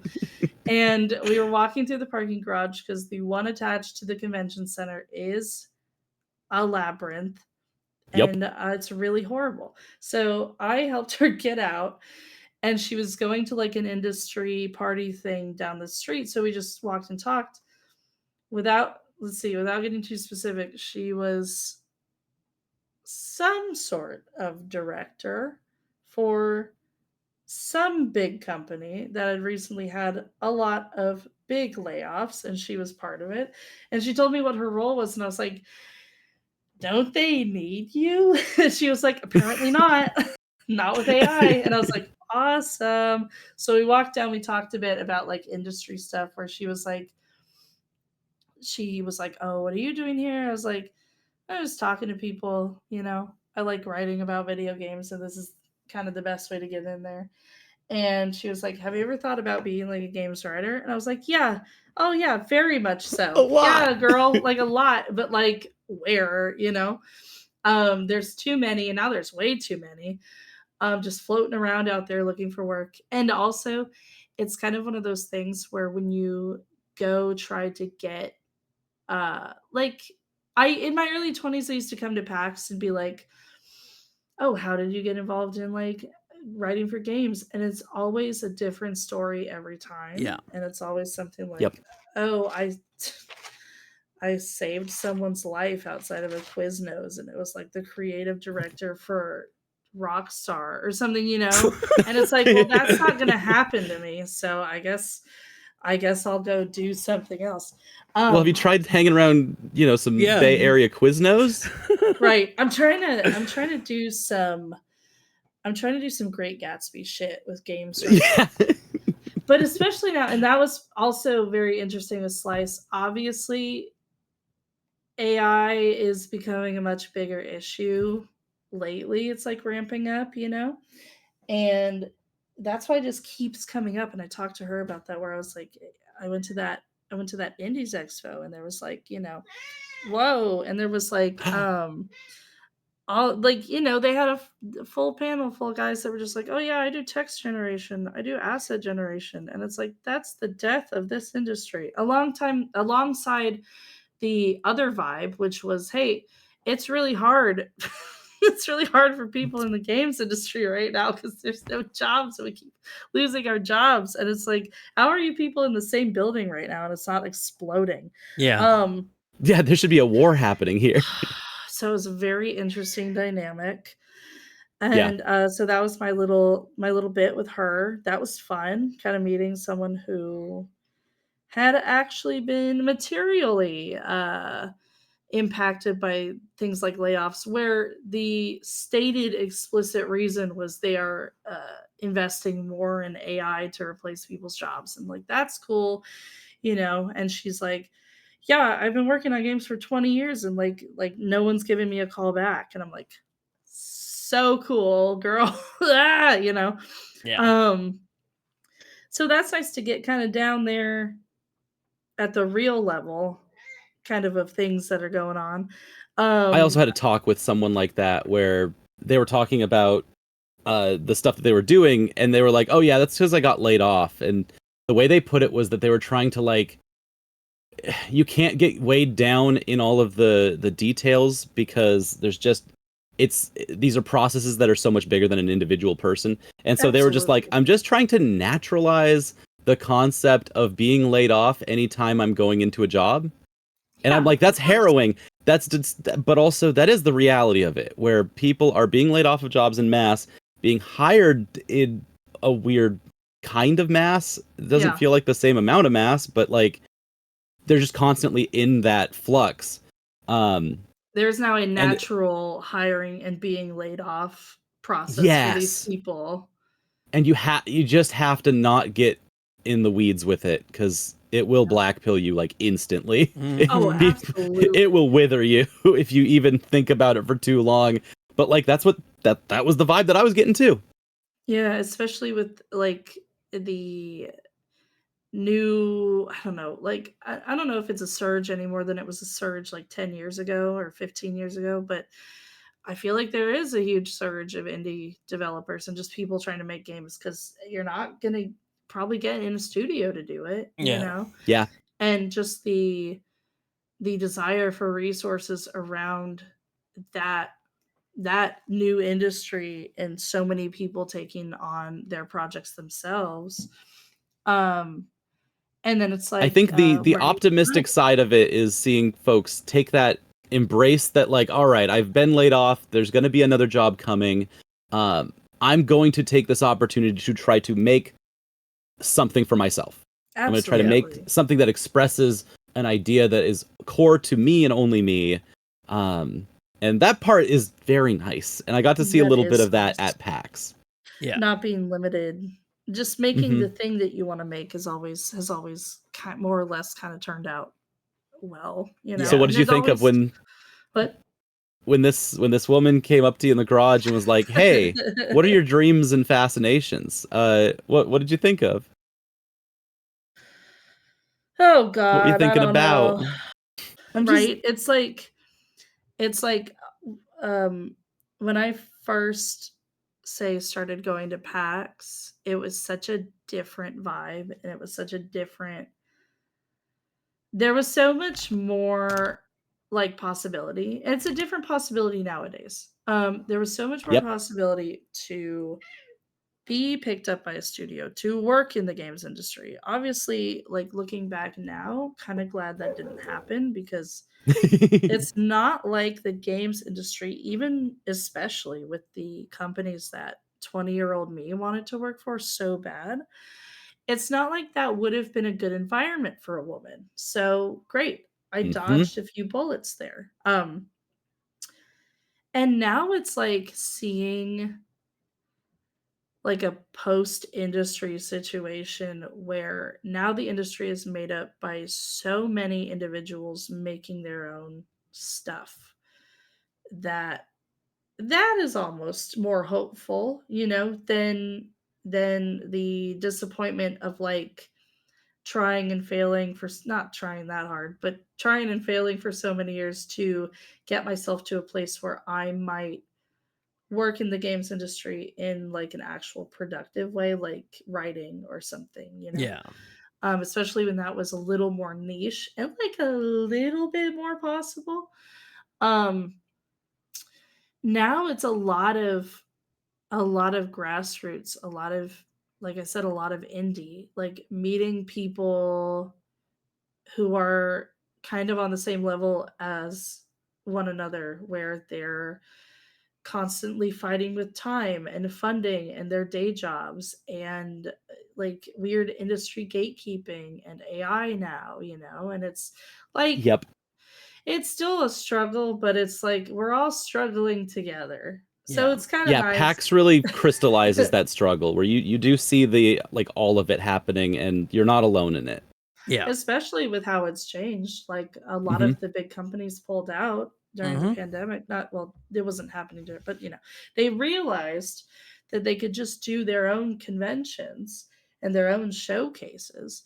So the people who come to PAX are like the people who are here in the Seattle, Bellevue, Redmond, Kirkland area, or Larian, I guess, Yeah. and Capcom, I Yep. suppose. Nintendo. And then oh wait, no, they're in the local area. So super, very much. And then you have like the rest of they're indies. They're Yeah. small studios and individuals, and that's what makes up the most of PAX, which is nice. But then it also shows a scarcity in the industry itself, which was already obvious because of all the layoffs. yeah, Right. There's just such a dynamic now of like these people who have been working professionally, like corporate in games for 20 years, are now free floating in an industry where it's like a lot of it is made up by people who have made a whole game like more or less by themselves or with 2 or 3 other people. And that's inspiring, but it's also kind of got to be daunting, I imagine. Yeah. So there's that. Just a weird a shift in my own perspective. Now that I've started going to PAX again at like post like after 2020, 2021, especially remembering how it used to be yeah. and how I Yeah. used to be, No, yeah, that's I kept seeing that echoing throughout PAX, was like old heads who had been there from the before times being like, I was a different person back then, and Yeah. PAX was a different thing back then. But I really felt like what the production and everything that I saw out of PAX this year, it was really special there. And a lot of those connections that you'd make that kind of make the DNA of the Penny Arcade Expo as a structure is connections. And yeah. it's connections with games, it's people, it's the media, it's all of these pieces kind of flowing together. It's all of the like underground events that they have going on constantly through PAX, like the Puzzle League, the Pokemon League, the Omegathon that's going on underneath everything. Like there's all of these things. Everyone is having like a wild journey through this event, and they're all doing it at the same time. You have DigiPen. You have Yep. all these natural Seattle area institutions that are there supporting it. Yeah, that made why you going to Slice is so important, because like that used to be PAX Dev. Yeah. There used to be an entire like developer core to PAX that doesn't exist anymore. There's no connection between PAX and how games get developed. Yeah. And so it's just showing what has been developed. Right. And no, I can't wait to write that article because it was very interesting. Especially Are these going to come out as articles? Are you going to have a couple of them that are flowing? I'm going to do a Slice one because I like took the photos. I talked to some of the guys there because I wanted to be like, I went to the panels. I had this. Oh, you know, it was special. I had this. I went to. They had one of the panel series was like one room where there were like 8 roundtable discussions going on about different subjects. So obviously by near the end of the day, I was like, well, obviously this is going to be kind of an AI angle, so let me go to the AI one. That one was kind of a struggle. I won't get into weeds too much about it. But there's clearly a immovable object characteristic to the discussion of AI where it's like, no, I don't care that the main issue with generative AI is that there may be copyright issues. I think it's unethical across the board, just from a fundamental level, and there are people who disagree with that. So there's an inherent difficulty in talking about AI when you disagree on fundamental ethics, but whatever. And I can't. There was can I? Yeah, I'll say it. There was one guy who was there who was like pretty pro AI, and he said his kids were homeschooled and they learned pretty much exclusively through like Chat GPT. And I wanted to kind of stand up and leave, but I was like, no, just get through. Be it. brave, Franny. Be I brave. need to watch this train wreck. I did, you know, and I had raised my hand to say something because it was about like AI and education, and people. One of the main arguments was kids have always been cheating in school, and it's like that's not why it's bad. You know what I mean? Like just Yeah, so I yeah. raised my hand to kind of say that, but then I lowered it because I was like, no, there's no point. I'm just being contrarian at the moment, and also I'm here to observe. So I put my hand down, and I said I passed. So the moderator, who's like a technical designer from company in area, was the moderator, and he was like, "Hey, you had your hand raised. Like, what was it that you were going to say?" And I was like, "Don't worry about it, man. I was just gonna argue. I was just gonna argue, and I had to reel myself back in." He was like, "No, I get it." And we were like, about that guy next to you, right? That talked about his kids. I was like, "Yeah," and yeah. And so me and him sat down with this this student from DigiPen. We talked for like an hour and a half about like it went from AI delusion, venture capitalists, capitalism, housing, Yeah. mental health. from like three different perspectives, being like a student who had to have been like 19 or 20, to guy who works in the industry at an extremely high level, to me, whatever I am. And like it was just such a thrilling, cathartic conversation, especially after the roundtable, where it was like there was still very rudimentary conversations happening about AI, right? Especially in the space where it's going to take a lot of jobs. I'm like, we should be past this now, the square block and the square hole type of conversations we're having about AI. Yep. You know, like just Oh my and god. so that was very nice. Like that was incredibly endearing. And then I talked to a couple of the people showing off their games. There was a little game area for local developers to show off demos and just talk with one another. And I talked to a couple of them about like, so it seems like there's a whole Seattle indie developer community, kind of like I equated it with like pro wrestling, where it was like everybody's just trying to make their art, and it's all very supportive, and there are a lot of nice resources, even if there's kind of a feeling in both areas, probably in many other areas, where you kind of have to leave the Pacific Northwest to really blow up, you know. Yeah. But in the Yep. meantime, it's a very nice area to do your art and to have peers. So that was special. I did very much like that, and I'm glad they reached out to me for that because I had no idea what was happening. Yeah. That is such a. I'm so glad your AI story came out in the positive, and you got to talk to someone who felt like, you know, normal.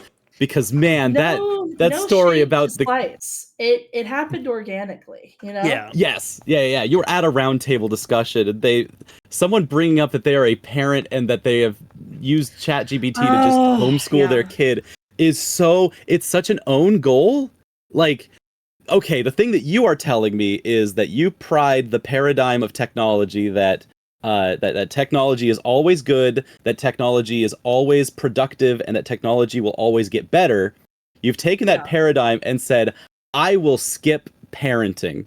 Literally. Because I'll just subsidize the skill of parenting and use technology to do that instead. Yep. It's like, that's what you're saying, but you know what I'm hearing is school. Yeah. I'm hearing it. Oh my god. You know, the worst part of I trained my kid on Netflix. Yeah, the worst part of this whole thing is like, finally I have found something worse than my kid learned everything from the Disney Channel or whatever. It was so nuts. It was like, why are you're they letting your kid get raised by you're letting your kid get raised by the television. It's like, I'm letting my kid get raised by the real humanity that is ChatGPT.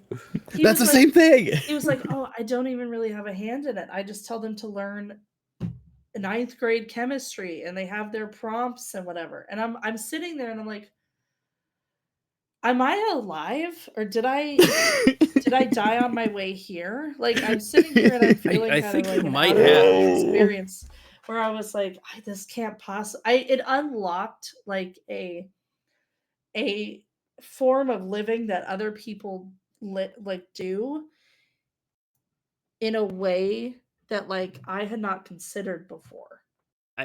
I have Oh. never experienced pure hatred It's before, horrifying. but It's horrifying. And then the other guy next to me, it's a fun dichotomy. The one guy next to me, I homeschool my kids, but I don't. The guy next to me was like, what if do you want somebody who gets through medical school used like cheating on their, like, most of it's like stuff you have to learn yourself and learn how you got to an answer, learn your reasoning and learn your scrutiny, especially in areas where you could kill people with your negligence, right?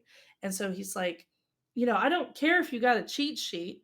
I don't care if you wrote notes on the inside of your hand and that's information made by real people. We need to value the aggregate information that we as humans have made and share with each other. Oh my god. ChatGPT hallucinates 100% of the time and just manages to sometimes align with our reality. oh That's different. yeah. That's a different kind of cheating. You're cheating with imaginary information. That's my problem. Yeah, my favorite AI thing recently is somebody put out an article where they tracked the entire history of like Google's AI stuff, completely inventing a character in Oxenfree 2. Yeah. And like yeah. it's just like this amazing thing of like You this can train it on poison. this fully made up character that does not exist, that it insists is like the main character of the game. That's my issue, and the guy next to me was like, you really want someone like getting through medical school, just getting their information from like ChatGPT, from like AI automated responses.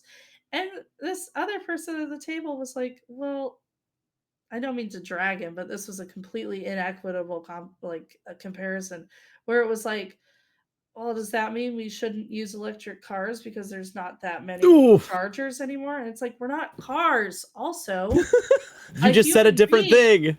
Right. A human being is going to be the accumulation of all the knowledge they have gained this whole time they've been living. And yeah, in 20 years, when AI stops hallucinating 100% of the time, that's not going to retroactively improve all of the information you got when you were using it to get through medical school in 2025. And now suddenly you have to do something at your job and you have to go and ask ChatGPT. People make fun of doctors who have to look up stuff like say on Wikipedia or something. I don't care about that. That's real information. That's real, very verifiable, peer-reviewed information. I have a problem with people using ChatGPT. Not once have I opened that goddamn program, by the way. Oh, never have. Never will. I'm completely free of it. Ah, anyway, that was. I'm sorry. It's my job too. As an information science person, I actually have to know what is happening in that scene very dramatically. Oh, absolutely. But it's And just so like I've used it a lot, and it's been pretty bad. Just it's not a great experience. I would not use it in any earnest capacity. Like, can you make me a meal plan? No. I can do that. The stuff that they use it with search engines is not nearly as potent as it thinks it is. Right. And it thinks it is, people talk about like, oh, this hallucinates, there's information that is just not true here. But also it just corroborates the top results of a search page, which is already something we do with our eyeballs when we do a search on a search page. Right. And so it is not reinventing anything. It is just repackaging the things that are already there and taking clicks from other places. So there's the logistic side of it, which is like, even at the most basic level, the one thing that any kind of the LLM AI that's being used right now can do is so unnecessary. It is so blatantly unnecessary.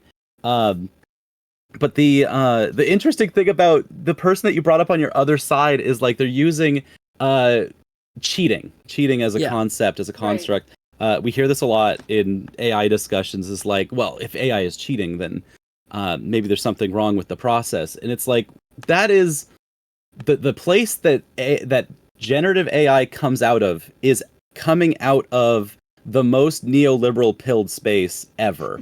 Just like it is pure concentrated capitalistic competitive greed, which is where cheating comes from. Yeah. So you're using the exact same source to say that the source is bad, which is why it's like, oh, we got to get out of that rhetoric. We really have to push away from using, neoliberal ethics to say that AI is doing something wrong, because it is so easy for them to immediately say, oh, but AI will fix that. Like that won't be a problem when AI gets eventually good. And it's like, no, it's not going to get good. That's the point. There will always be this hallucinative factor of it because of how culture changes over time much more rapidly than how AI can establish itself. Yeah, there's just no competition. We just saw this with the new 5th generation that came out. It collapsed everything. There was this huge shift where tons of companies lost big amounts of money and big dollar signs. But the core of that is it was the first time where everyone went, oh, bigger was not better. Yeah. Right. And not only was bigger not better, but the larger that these systems come, the harder it is to make it so that they can change alongside how culture changes. And so it was a very big like shakeup, like, oh crap, this whole thing might not work at all. Well, that was so it's getting there. The bubble will pop soon. I'm very proud. I think there is a bubble. Like I said, it's people are going to realize that AI does not actually do the things it wants it to do, and people are going to, I believe the majority of people are going to reject AI in creative spaces just on a consuming level. Like, I don't want to see any of it. It's gross. Even without the ethical side of it, it doesn't look good. Yeah. And I don't care about it if a human didn't make it. But that's not even going into it. We went briefly into like the like surge in like straight up AI psychosis with people, and that's not even, is that the fault of the AI? Fine, no, but if that's if access to AI in these forms of like making it your companion, if that's such a high risk with so little reward in other spaces, why have it at all? You know what I mean? We survived without ChatGPT before. Just keep doing that. Yeah. And especially when something like ChatGPT is genuinely programmed to be sycophantic, which they said they scaled that back, but I don't know. Where it's like, of course, certain people are then going to be like form a parasocial relationship with it. Yeah. But like, should we be putting that like in anybody's hands if that is like one of the biggest risks on an individual level is someone's going to get really invested in their ChatGPT. And then like what happened a week before the event was the ChatGPT told this kid to kill himself. Yep. And then he did. So where are we now? You know, we already have enough to deal with like non-AI generated horrors. I don't know. Yeah. Omegle's still a thing. Mess. Right. Yeah. Like at least that's other people. We've got there's already enough horrors coming from inside the society. We don't need to add an extra one on top of it. It is a cold day in hell when I let a fucking robot tell me to kill myself. That better be coming from a stranger on the internet. That's the only that. You know what I mean? No, stupid. No, God. Franny, you're amazing. I Like, just hate it so. I've been so immersed in the AI conversation this past week that this is like the first year where it's truly become one of the main talking points. mhm. Either in a way that people are trying to push it or in a way that people are trying to push against it. And it's made me so horrified but also hopeful for the future because I know it's a bubble, but it's going to be so difficult to get to the bubble. Yeah. The annoying I'm part is that when I say it's a bubble, I mean that they'll jump ship. The rats will jump ship to a new like venture capitalist thing. Yeah. Right. And they'll transition. So it's like the NFT bubble when that popped. It almost like felt like it never existed. Yeah. I think the same thing will happen here, where eventually there will be some other thing, and then it'll be like, oh, AI, that was just a trend. Yeah. And it's Right, like, at no, we least- uprooted our entire lives. What are you talking about? It was People lost their NFTs jobs. dramatically changed Like, a how we lot of people produce lost art. their jobs. And then Like- the bubble is going to pop. The venture capitalists are going to be upset that they didn't get their money's worth because they've spent $200 billion in AI and nobody really gives a fuck about it. No, So- they'll turn around and be and like, then oh, it's those guys were wrong. rubes. And then it's wrong. I'm on the new thing. One of the things the tech designer brought up was like AI creates an enormous amount of tech debt that you then have Yep. to go and pay. Like it doesn't even simplify the process. It's supposed So, to simplify. Yeah, the thing I would want to tell like any technologist, if you are in a technology based industry and you work with AI, you have now saddled yourself to September 4th, 2025. Yeah. So like anything that you produce, anything that comes out the output of your generative AI is saddled to exactly what day that model was produced. And it will not advance from there. It cannot make something new out of these new things because it already has the set of rules that it's developed. So if you are expecting it to like make what you want, it will only make exactly what you want on the day that LLM was produced. And so it is inherently retroactive. Oh yeah. Like you ask AI to write you a bunch of code, you then have to go and figure out what's wrong with the fucking code. Mm-hmm. It's like Yeah. you could just have somebody whose expertise it is and experience to write the code. Yeah. And it would have cost less time and money. I Yep. think my favorite story of the NFT craze is when you talk to they finally released the mobile game that the old Shin Megami Tensei designer was working on. Mm. And he gave interviews talking about how it was pretty much the most miserable experience of his life because he had to draw like 100 times more art than he ever had to for a Shin Megami Tensei game so that the NFT generator could pick and choose and actually make things that would resemble his art. Hell on And so earth. it was like, yes, they were doing the hey, if you're going to do generative AI off somebody's art, they were doing it the way you should, where you pay the guy to draw a shitload of fucking art that it can Right. draw from. But also, all these people are realizing, oh, it's 1,000 times more work than anyone should ever much have more to work. do. And it costs more money. Like, Yeah. sure, you could make an infinite number of cards for your game, but is it worth it? It's so I short-sighted. guess. Some people really like AI. Oh, another thing Yep. was did you see Lorelai, did you see any of those Disney? It was like it was like a big banner that they were kind of scattered about. It had Moana on it. It was like Disney, one of their fucking things. Yeah, Lorcana? That was AI. The- that was because- AI. No, yeah, hold on. Yeah, I'll have to find. I won't put it up, but I'll send it to you. 'Cause, Oh God. the oar she was holding was above, like over her hands. And you look at it and you start to go, wow, there's actually kind of a few things that are fucked up about this image.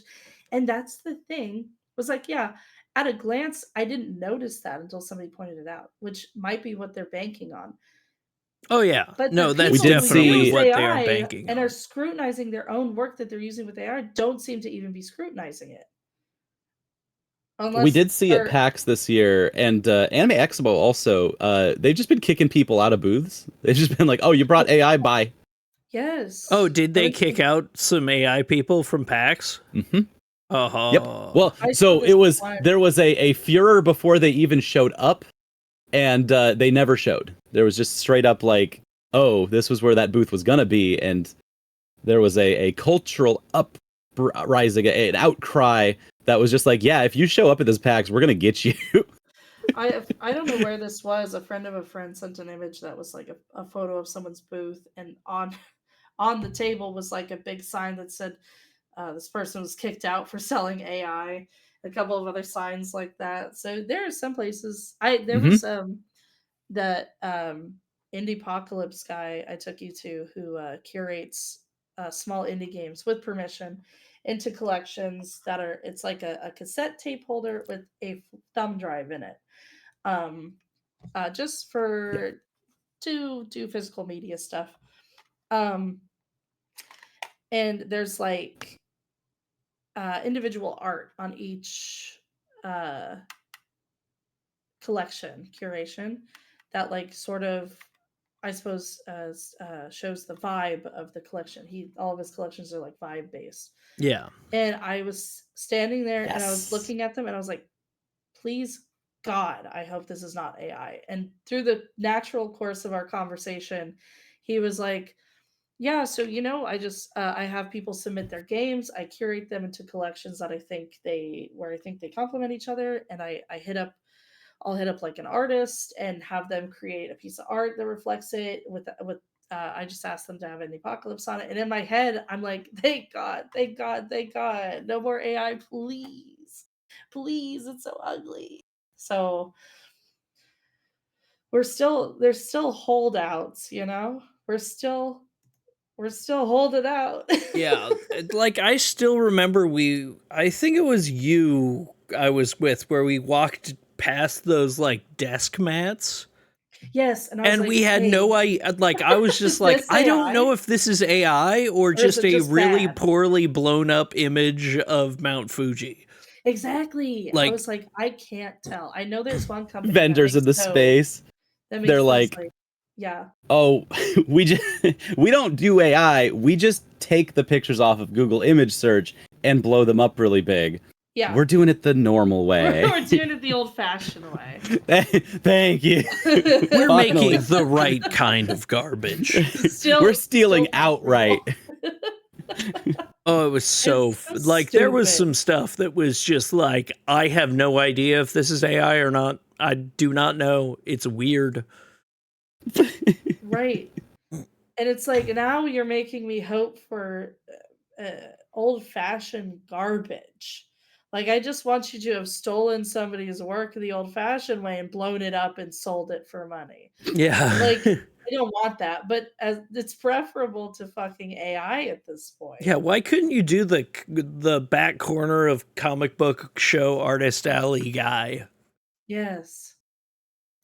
It's just weird. It's the first year where it was like as big of a talking point as it was, and I can't imagine having to actually make games in this kind of environment where it's so prevalent, and maybe not as prevalent as it seems. Like when you really get down to the people who are actually getting traction, who are actually making money and selling their games. But what the fuck? Yeah. Where the score is right now, I saw the games developer magazine, the game developer website, where the people from what was it? The editor from was that Eurogamer? Was that not Eurogamer? What's the Euro Con that was like 2-3 weeks ago? Gamescom. Oh, Yeah. They're at Gamescom, and they were saying like, oh, all the business meetings with the management teams in Europe were all about AI and how much we are using it as much as possible, but making sure the end product doesn't see it. Yeah. And it's like, yeah, you should be scared. You should be terrified. Because every time that comes out that you are using AI in your back meetings, which will come out Yeah. because it's the only thing anyone ever talks about, Yeah. So, if you are using AI in your backroom meetings, in your Slack channels, as like, oh, this will just be placeholder. No, it won't. It will slip through the cracks and be caught.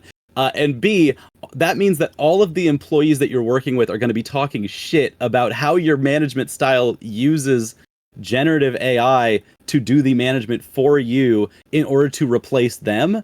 Yeah. That will also come out. And when it does, oh man, you are in for a shit storm for a couple of weeks at least, if not much longer, because that shows that the roots of your artistic design have been compromised. Yeah. There is now what we call in the arts industry stain. There is Yeah. stain on your work, much akin to if you're Randy Pitchford and every game you make now comes with the caveat that, oh yeah, that guy had that porn stick at Right. at medieval times. Oh, if I'm working at Gearbox, yeah, you're working with Randy Pitchford, which means you are working with the Mr. Stain himself. Yeah. That's how art works. That's how all art works, is that there's going to be some kind of stain, and you want to hopefully mitigate that as much as possible. And if you're just not going to, and you're going to flippantly use it and be like, I'm gonna be the manager who gets away with it. It's like, Right. first of all, look at what you're saying, and second of all right, you've now compromised your entire team, you've compromised everyone around you, and when it gets out, you're gonna look like a jackass, and it's gonna not be fun for you. Well, and then you get like the amount of tools that it's just started to be included in can screw people. It's hard to get away from it. Yeah. You go on to there used to be like really good Photoshop libraries of stock assets that you could just plop in as placeholders.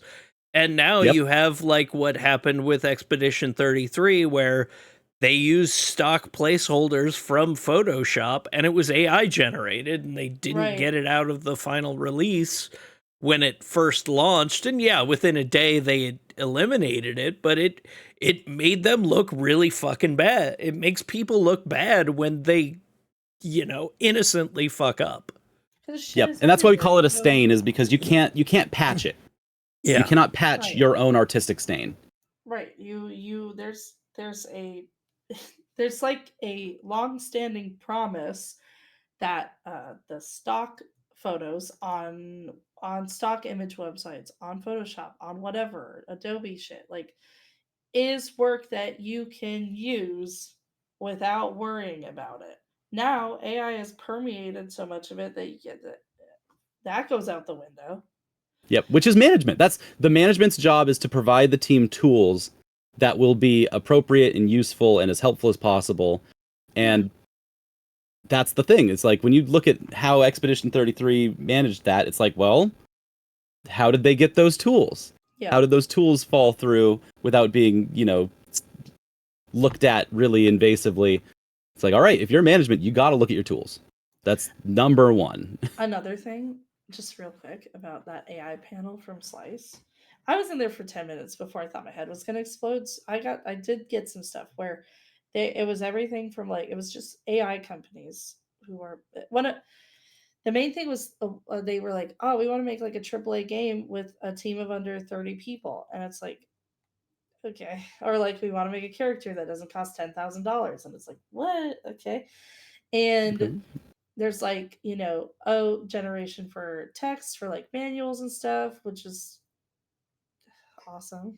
And from You can just that, write anything. Lorem ipsum you it, could dog. just fucking write stuff. And asset generation, great. Are you saying you're an ideas guy, but you ain't got no ideas? Literally. Come on, management. Because Come on.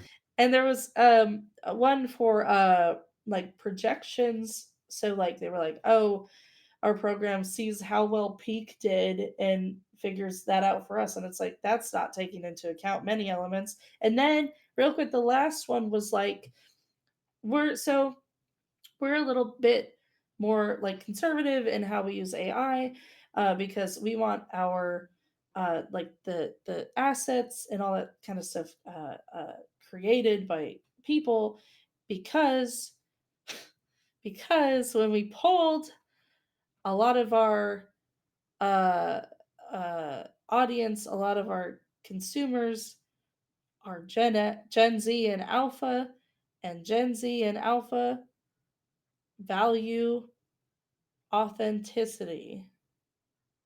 And I went, I gotta go.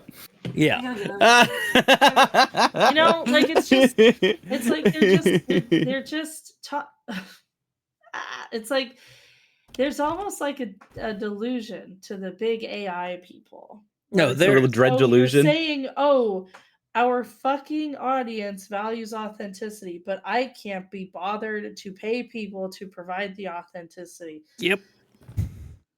There's got to be some other way you can save money. Or maybe you don't need to be making a game if your aim is to make a AAA game using only like 30 people who are now being overworked because they have to do the work of other human beings and then also like fix all of the work that AI is doing.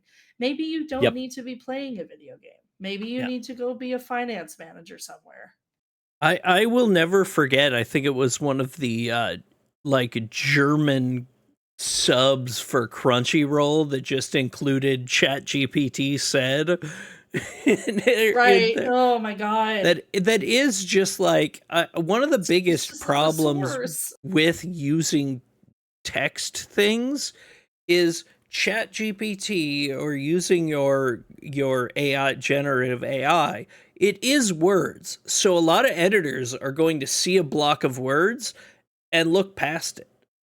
Of course. Like, they aren't going to catch it all the time that somebody used ChatGPT as filler, because what they are looking for is there. And a lot of times, their job is not to clean up your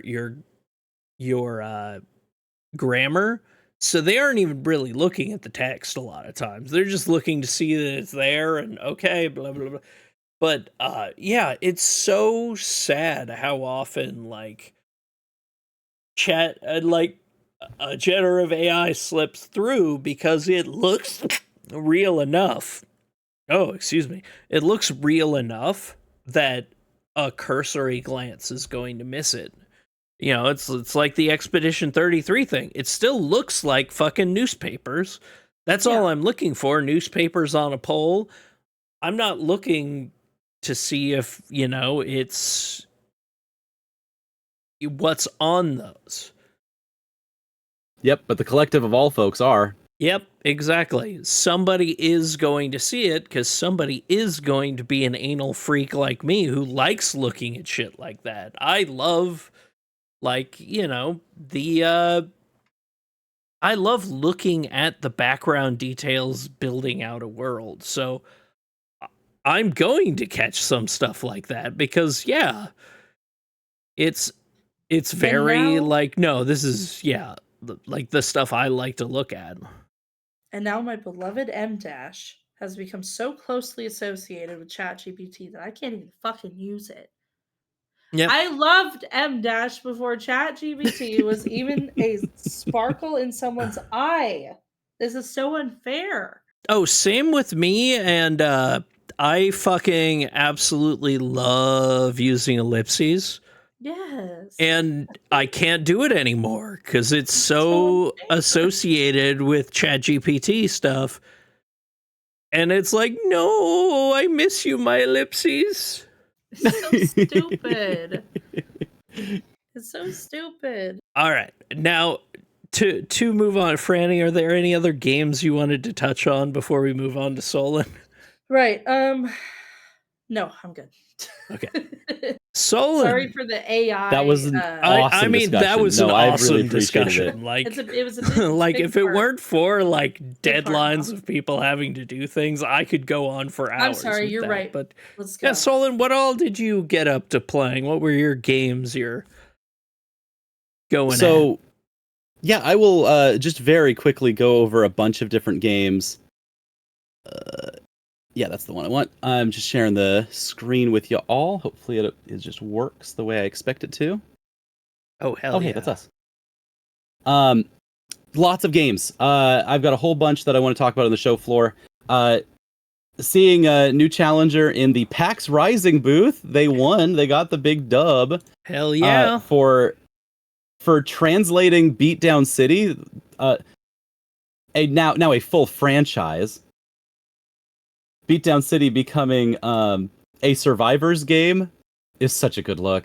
Hey, folks, did you know you could just wishlist Beatdown Survivors right now? Hell. I'm excited. I'm so excited for this. I really hope that this leads to people playing Treachery, because that RPG, it's a game where you are going through the streets of New York in a beat 'em up, but the beat 'em up also turns into a turn-based RPG. And it's such a distinct RPG because the way you use resources in it are supposed to be like you are doing physical kung fu. It costs you energy to do specific moves in specific orders. And so if you string the right moves together, you'll get a combat string, and that uses less energy because you're used to doing it. Taking that whole concept and then turning all of the assets and using it for a Survivors type game, I'm just like, yes, you're a genius. Yes, absolutely. Anyone could be doing this, but y'all are the people smart enough to pull this off in a way that it looks so effortless. Yeah. So, Beatdown City Survivors is that was one of the fun demos that I got my hands on. And the art style's a little different. They changed up the assets, so we get new looks for all of these characters that I've known for years. And it's like, oh, awesome, fantastic. I talked to Ray J, who's one of the artists on it, and he was just like, yeah, it was really nice to be able to like go over the old assets again and give new looks to like Lisa Santiago and the gang, because they have not gotten that chance to evolve yet. And so seeing this is like, oh yeah, we're climbing. This is now a franchise. This is now the Beatdown City architecture has all of this stuff going on. So yeah, seeing Sean Alexander in there was like, all right, we're in the right place here. Yeah. That was a good start to things. I also was at the Dread XP booth, and this was a different game than the one you were talking about, but did you get to see White Knuckle while you were there, Franny? No. Hey, what if Peak was scary? Oh, I did see it. I did not experience Which is a crazy thing to say, because Peak is a terrifying game. It's a really scary and like thrilling game to play with your friends. This is way more than that. Oh, I want this. Absolutely, I want this. This is way more than that. Because you are using the left trigger and the right trigger as your left and right hands up a wall. And so you are like holding stuff in one hand while trying to, rip yourself up the walls with another hand. And you always have your hands on screen, so you can always kind of see them. You also can't just grab onto anything. You can only grab onto specific footholds and like ledges and edges of stuff. So you have to keep your eyes forward while you are also maintaining the stamina, which is your hands. The stamina meter is just your hands on the screen getting redder and redder. Oh, I love that. You don't know when the like limit is, but they keep getting a deeper shade of red. And you think, oh, that's as red as these hands can get. No, they keep going. It keeps getting worse. Like, it keeps getting nastier to look at your hands and be like, oh, I'm not making it. I'm going to die soon. And as long as you like trade what hands you're doing, the redness will like hit certain levels where it's like, okay, I can maintain this level of strength within my knuckles. And then eventually you fall. Yeah. Wow. And when you fall into a morass that is rising up below you. But unlike Peak, the things that you can do in this game, I could only do so little. And I see the person playing the game next to me on a Monday morning, and the devs were looking at them like, oh, this kid's cracked out. He was parkouring across like massive distances. You don't have a health bar you have to worry about. When you die, you die. You don't have to worry about all the little things that Peak makes you worry about. It is just grabbing stuff. So you can launch yourself. You can very much use the momentum of like this pulling motion to launch yourself horizontally across giant gaps where you grab onto whatever is on the other side of it. And so this game is going to be one of the sickest speed runs you've ever seen. Fucking Dread XP stop being so base. They're so good. They can't keep getting away with it. All right, I want to go into the deeper indie stuff though. Franny, this is the guy. You did talk about a game. This is the guy. I love this. I saw AO Containment Breach, and I was like, okay, this is cool. This looks like things that I kind of know. Except, wait a minute. These are also all of the RPG Maker assets that I know very well. Yeah. But not in the same format, not in the same order. It's like, I see the text boxes, I see the overlays. I'm like, okay, yeah, all this text is being done in RPG Maker engine. Except, there's something else here. Because RPG Maker is not a dungeon crawler. You can't do that normally. And I see the crafting system they have there. Oh, what were you saying, Franny? This is thanks to, according to him, 1 million plugins. Yes, it is. It looks like it. It looks like 1 million plugins. And from what they told me, it's like, yeah, we've got guys playing this game, and it's like 50 hours. Yeah. Because the way that the game loops on itself is massive. And yeah, so they've got a really tight mystery about how do you describe what's going on here? You're in this spooky factory, trying to contain and purge these anomalies. And so you just have to go into the factory over and over and over to keep navigating increasingly large, like a hierarchy of monsters. Ooh. And you try to find the monster that is orchestrating all of this. Big SCP vibes. Big SCP vibes. Southern California police vibes? That's ew. They got sorry. So calorizing. But it's very pretty. And yeah, you were talking about it, Franny, the most impressive part. How I know that these devs are cooking on a level that's like, they know what they're about, is A, they stuck with the RPG Maker engine. They invested into it to such a degree where they want to make more projects in it. They made their so own they are taking their... too. Exactly. They've developed their own plugins. They're making their own plugins off of other plugins. And those are turning into other games. I don't have video of the other games like they had on the show floor, because those are not projects that are done yet. But like those projects look completely different from this one. Right. And still look like they are on another level of RPG Maker. And so finally seeing someone invest that level of time and expertise and probably money too into RPG Maker as a raw engine, it was so inspiring. I know. It was like, oh, you can absolutely cook in this engine. And all it costs is being okay with having the text look like it's from RPG Maker. Yeah. Because everything else, it's like, okay, the way I think about this game is they didn't worry about those things so that they could worry about way cooler things. Yeah.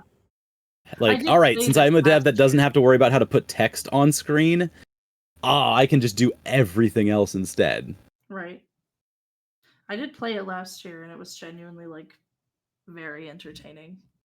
It's so fun. I had a great time playing it. I got my ass whooped in it.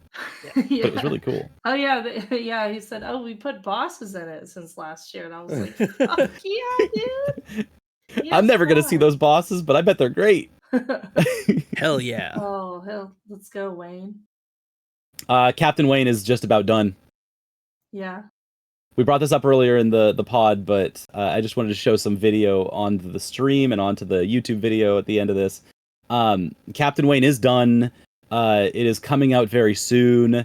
So this was their last PAX before release. I think they said, what did they say? October. Like, they're very soon. Oh, yeah. Oh, hell yeah. And so make sure you get this on the wish list, because this is popping off almost immediately. And, it was so cute. They, the people who helped them with developing this, like, mega-wide super booth was the Anton Blast folks. Hell yeah. And so their booth setter upper professional guy, there was some continuity there that I was just like, Yes, indies helping indies. Let's go.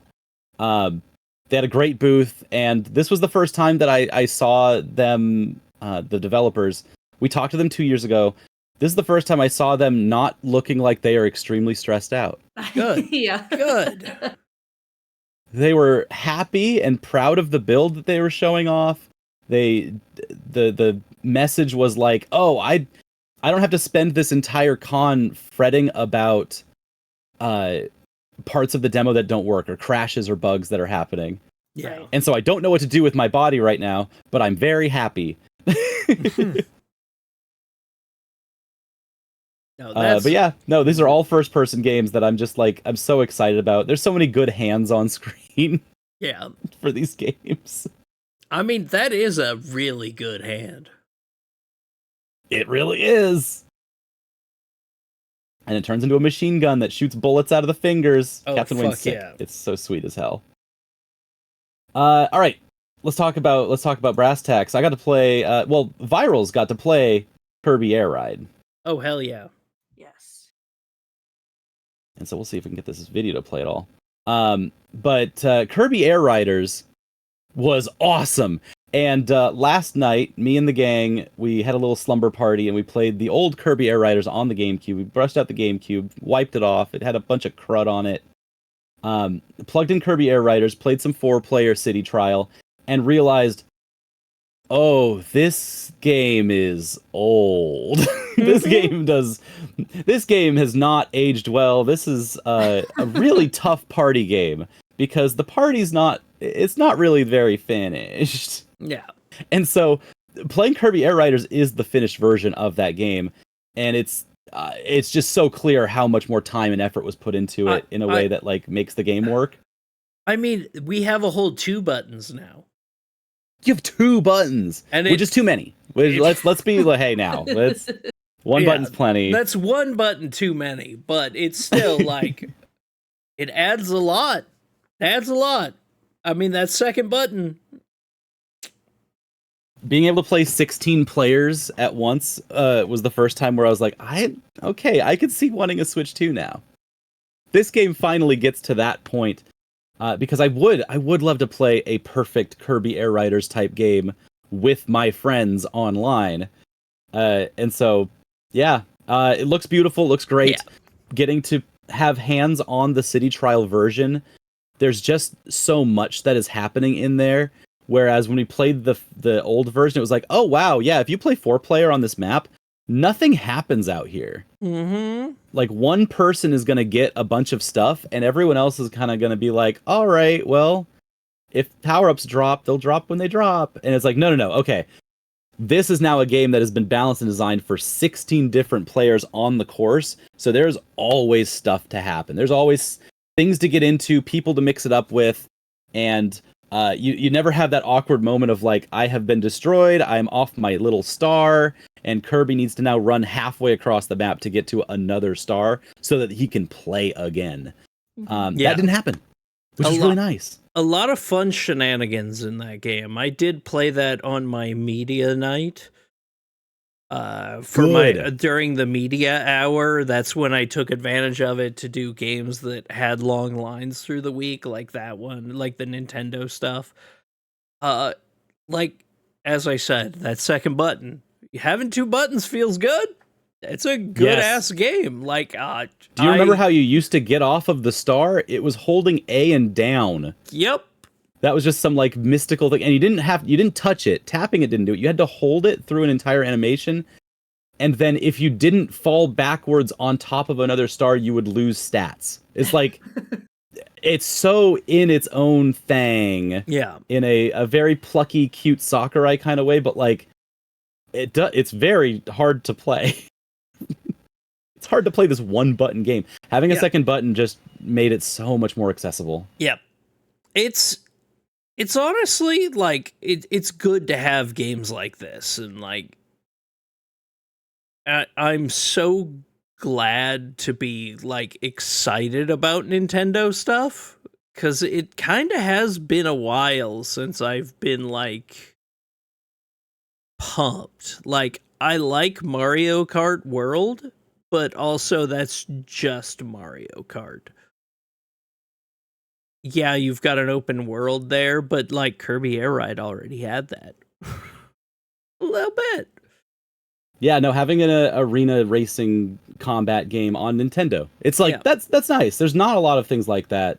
We don't have like a Twisted Metal situation. There's not any new Cell Damage games coming out, you know? Yeah. Boy, I wish there were, though. I miss my Twisted Metal and just I So that was fun. I miss when Cliffy B made video games that were good, or whoever it was. No, it was No, you're thinking of Diet Pepsi, man. yeah. Diet Cliffy B. Diet Pepsi, man. Oh. I've forgotten his name too. So that was what I saw on the expo show floor that really, jumped out at me. I also got to go to the Seattle Indies Expo. So like you went to Slice, which was PAX Dev. I wanted to go to 6 so bad, but I was so stuck at Bumpermania. Well, how was that? 6 was amazing. 6 this year was 2 floors, so there was even more games to look at. Yeah. My dear friend Furret was showing off its newest game that they made, and the the reception that Furret got to it was amazing. They had just great, like, all right, I got great wish listing. The conversations that I had were really inspiring to the directions I want to take the game. And then on top of that, I got to network with all of the people that were around my booth making stuff. And so it was just like, yes, getting that kind of consistency with the Seattle scene and showing off to them was so helpful. Now that game, Chaos Coin's nowhere near done yet in a really cool way. So all of the stuff that Chaos Coin was showing on the show floor was stuff that's like, this could be revamped in the long run. There was also other games like Hyperbeat, which are almost done. And Hyperbeat, this was a game that you got to see last year, Franny, I think. They've shown a couple times at 6. And then this year, they were everywhere. They were at Slice, they were at Mix, they were at 6. Like, all of these different places Hyperbeat was at. Hell yeah.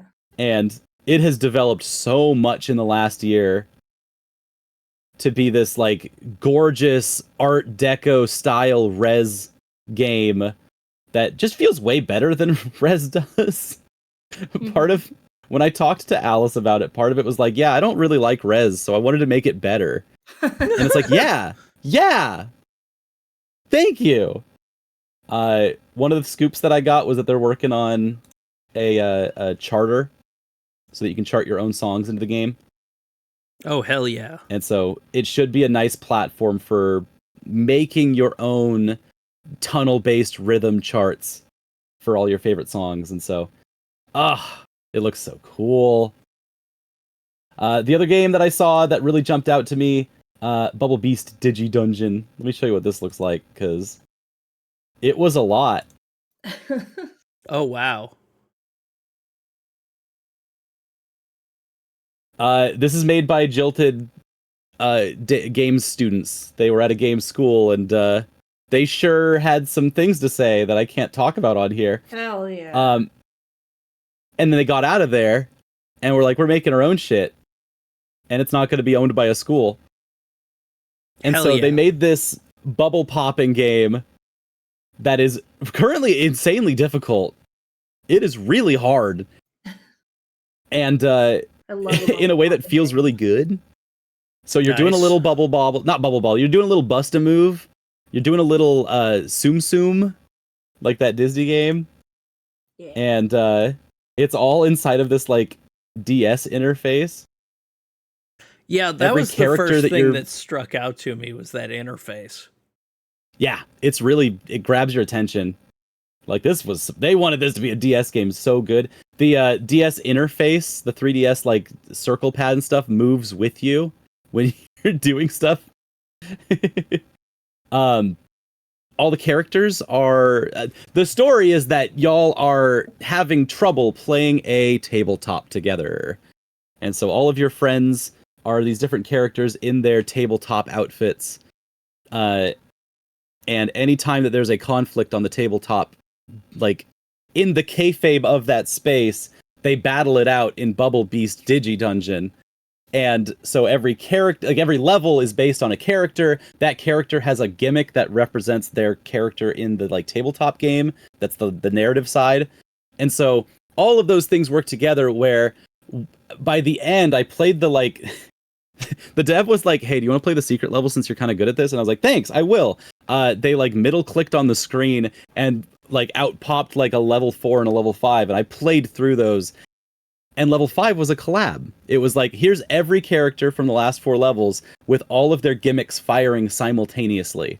Oh. And it was like, oh, this rules. This is almost unintelligible, but I get what's going on after having played the last 4. It looked so cool. Gimmicks like having giant bubbles, gimmicks like having the entire map flow outwards. So it inverts the entire map. So instead of being stuck in the middle, it's the things get glued to the edges, and you have to pop from the inside out instead of the outside in. Oh. And yeah, it looks awesome. It sounds cool. All the music is hot, and it's very gay. It's Nice. very gay. Good. That did remind me. I also did play Bubble Bobble Dungeons, which is fun. Oh, good, you played that. I just wish their demo timer only started once you finished the training levels, because they give you a tutorial. It is a time limited demo. They give you a tutorial, and then they let you loose in the dungeon. Like I went through the tutorial pretty quick. I was only able to clear like 3 levels of the dungeon before my timer ran out, and that's where like actually putting all the stuff, would have come in handy, but it ended so quickly I was sad because I was having fun with those dungeons, and it was like over so quick. I was just happy to see Bub and Bob on the PAX Expo floor. My little guys, those dinosaurs. But yeah, that was my PAX. That was probably 6 or 7 of the games that they really jumped out at me, and they made me so happy. There was so many games on the floor that looked cool, exciting, fresh, in various stages of development, with cool stories about how they got made coming into the game, and then they showed at PAX, and now they get to breathe new life into the thing. It was like I was talking about this with Sean Alexander Allen. I was talking about this with New Challenger, like, hey, we've been here for long enough where we've got like some pretty specific PAX traumas. Like there's like trauma response happening in certain points of PAX for me this weekend, and it was like once I noticed that, I was like, yeah, okay, we've been here for a long time, but bigger picture, you, me, Sean, like we have changed so dramatically since when we were like 20 coming to this show, and the ways that we've changed have grown, evolved. The spaces that we take up are different, and because of that, it allows us to have a lot more freedom than we used to have. Yeah. And so it's been really good. It was very affirming to be on the PAX show floor and be like, I am very different than how I used to be. All right. Since we are running out of time, because you've got to go to the airport soon. Yep. Final question, final topic before we go on to questions. For each of you, what is your game of the show that you played? And second, what game are you most looking forward to? Because they can be separate things. Because like I said, I opened it up. My game of the show was Toa, but the game I'm most looking forward to is Onimusha because it's scratched my Neo 2 itch. Right. And also, if anyone has any questions for us, please put them in the chat, and we will get to them as soon as we finish this up. Oh, that's a really good question. I don't have an answer yet. It might be I'm still entropy thinking. for both of me, honestly. I just really like it vibes with me so well. I did like Toa. I'm honestly excited to see how Valor Mortis shakes out. But it's got to be Entropy, I think, for both. Hell yeah. Just had so much fun with it. I don't know. I think that like the best on the PAX show floor, and this is gonna be really dumb. It was Spy Party. Hell yeah.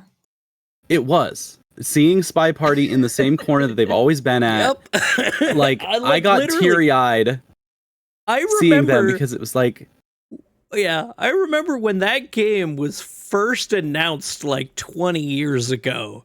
That's what the same corner, the same like setup, everything. It was beautiful. That Reed Pop finally like figured out how to get them back in there to like it connected PAX tradition in a way that felt so validating and real, and like, okay, things are kind of normal again. Yeah. Spy Party's here. And getting to see kids playing Spy Party for the first time, being like, whoa, cool. And then seeing like, you know, people my age being like, hey, I gotta show you this game was like, it was nice. That was my favorite. That was, it hit me so deeply in my core, seeing them there and like being about to cry, because it's like, wow, how have you been, old friend, to a video game? Yeah. There is definitely something like delightful about seeing that there. Have you met Among Us? Hey, Spy Party. Hey, Spy Party. Have you met Among Us? This all happened while you were away. God. Like, honestly, kind of perfect. Like, like it makes me happy. Mm-hmm. All right. Remember, if anyone has any questions, please put them in the chat. You can be like Socks here. Our good buddy Scott Socks is FKA Socks, who you should follow on Twitch. Asks, what was the best PAX lunch? Solon, what was your best lunch at PAX? The best PAX lunch.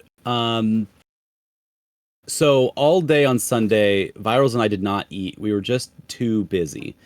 And at the end of the night, we knew that we were going to the best PAX party there is, the Polish party, and gonna eat a ton of Polish sausages. And so by the time we got there, we were so hungry and so tired that it was like, we lived. And so our soul was restored with some of the most delicious food that we could possibly have that weekend. And so, yeah, Polish dumplings, best lunch. God, I truly barely ate that whole weekend. I had a dough zone with a dear friend of mine for dinner on Friday. And, did you go to the close dough zone or the one that's like a 10-minute walk away? Yeah, the close one. We didn't even have to wait. Double dough zone. It was nice. In downtown? Yeah, there's one that's like a 10-minute walk away that's always empty. Oh yeah, no, we didn't even have to wait that long, but it was nice. It was I was with a friend who I am like really good friends with, but barely get to see. So it was nice to spend a little bit of time with her, and I really try not to eat at the fucking convention center because it's so expensive and usually mid. So, also that dinner that I got with Lorelai was very good too. What'd y'all get?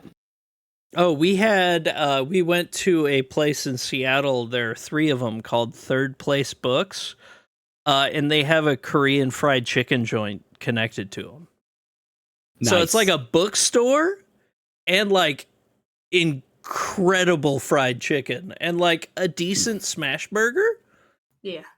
Yeah. So good. So good. Yeah. Mine, lunch wise was probably I did eat once on the floor because I was just so fucking hungry. But honestly, God, I just got chicken, chicken fingers and fries, and their fries are shockingly good. Hell yeah. I will say the sandwich I ate in my car was also like, Ooh, it yeah. really hit the spot. I mean, it is a sandwich. A sandwich always hits the spot. I made a really Car good sandwich. chicken salad. Hell yeah. I had a chicken salad also. That was Yeah. the move. Fuck yeah. It rules. It fucking rules. Yeah. Okay. And we have one more question. Two more questions from Moran. We'll go start quick with because we're really at time. biggest miss of the show. Biggest miss at the show was the Resident Evil line. Mm-hmm. The line 2 Resident Evil, where they had like a 30-minute long demo that they would show 10 people. And so there was just this massive line that took like 3-4 hours to get through for no reason. Mm-hmm. We started it, realized did the math on how long this whole line took, and like an hour in, we were like, all right, yeah, no, this isn't happening. This is bad. Yeah. All right. Biggest miss for me was getting a Final Fantasy Tactics poster stolen from my backpack. That sucked. Yep. But it did lead to the following, which was my favorite PAX memory, where I got to meet Yoshi P, and he signed this beautiful, beautiful artwork that he had found on the ground. Turned in. So that was I am so delighted by just being able to meet that man, and I'm so happy. So you had your bag rifled through, and then something fell out and it got left behind on the panel floor, and Yoshi P found it and turned it into Lost and Found. Beautiful moments. Oh my god. Now, Franny, biggest miss for you and your favorite PAX memory. Biggest miss for me personally was thinking that 6 was on Monday instead of Sunday, even though I would have only had like 2 hours to go anyway. Biggest miss for the show was Larian doesn't need to be there anymore. It's always empty, and we need to put something else there. I love Larian, but get out of there. Get out of there. You released that game 3 years ago or something. And that memory, I very much enjoyed catching up with the guys that I spoke to last year, and to see that they're doing very well. And Solon, what was your favorite PAX memory from this year? There was another miss. Franny, did you get to see the Borderlands 4 booth with the Smash box? I did. I liked it until I heard about some other stuff that was happening with it. Mm-hmm. So that sucks. So best memory, my big PAX memory moment, I'm glad you asked this, was I needed to get everyone home.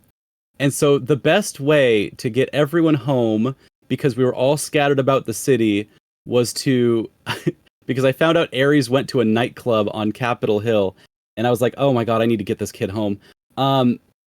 Was to have everyone centralize on a rooftop party at the base of Capitol Hill.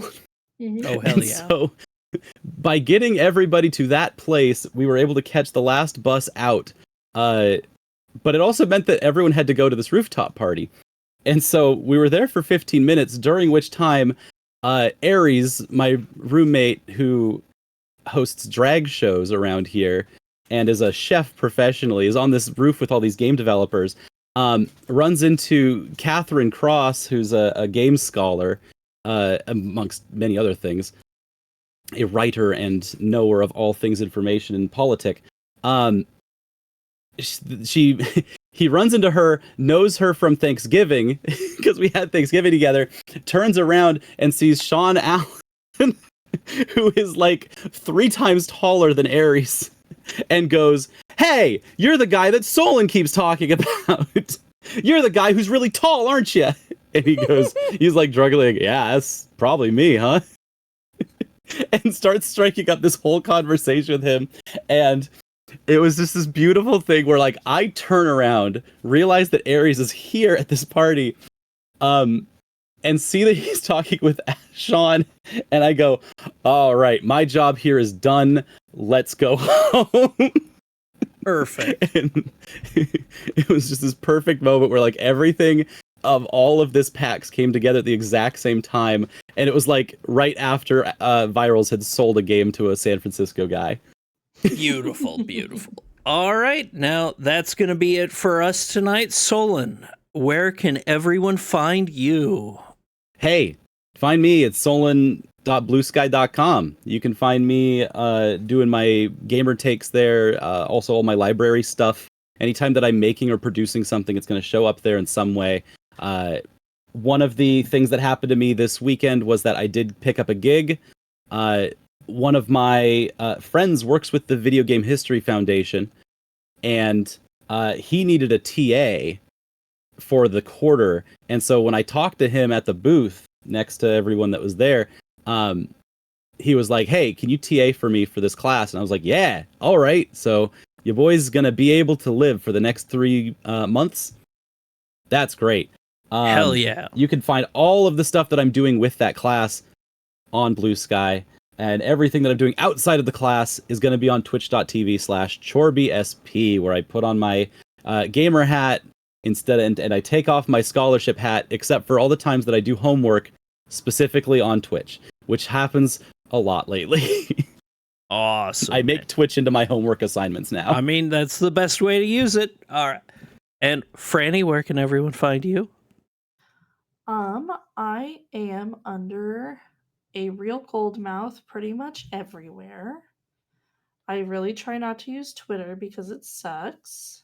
I don't post too much anywhere else, but you'll see my photos and my writing occasionally. And yeah. All right. And you can find me at twitch.tv/Judgment Scythe. You can find me here on the Gamesline, and you can find me on Blue Sky at the Judgment Scythe. Thank you, everyone. Y'all got stuff that you're producing on Gamesline.net, right? Coming up soon? I've got a whole lot of stuff coming to Gamesline, hopefully coming out of PAX, so be excited. Oh, yeah. Our theme song is Crush by Melt Channel off the album Magic is Real. Look them up at meltchannel.bandcamp.com. All right. Hearing that was so nostalgic. Thank you all very much for joining us. And we'll see you around.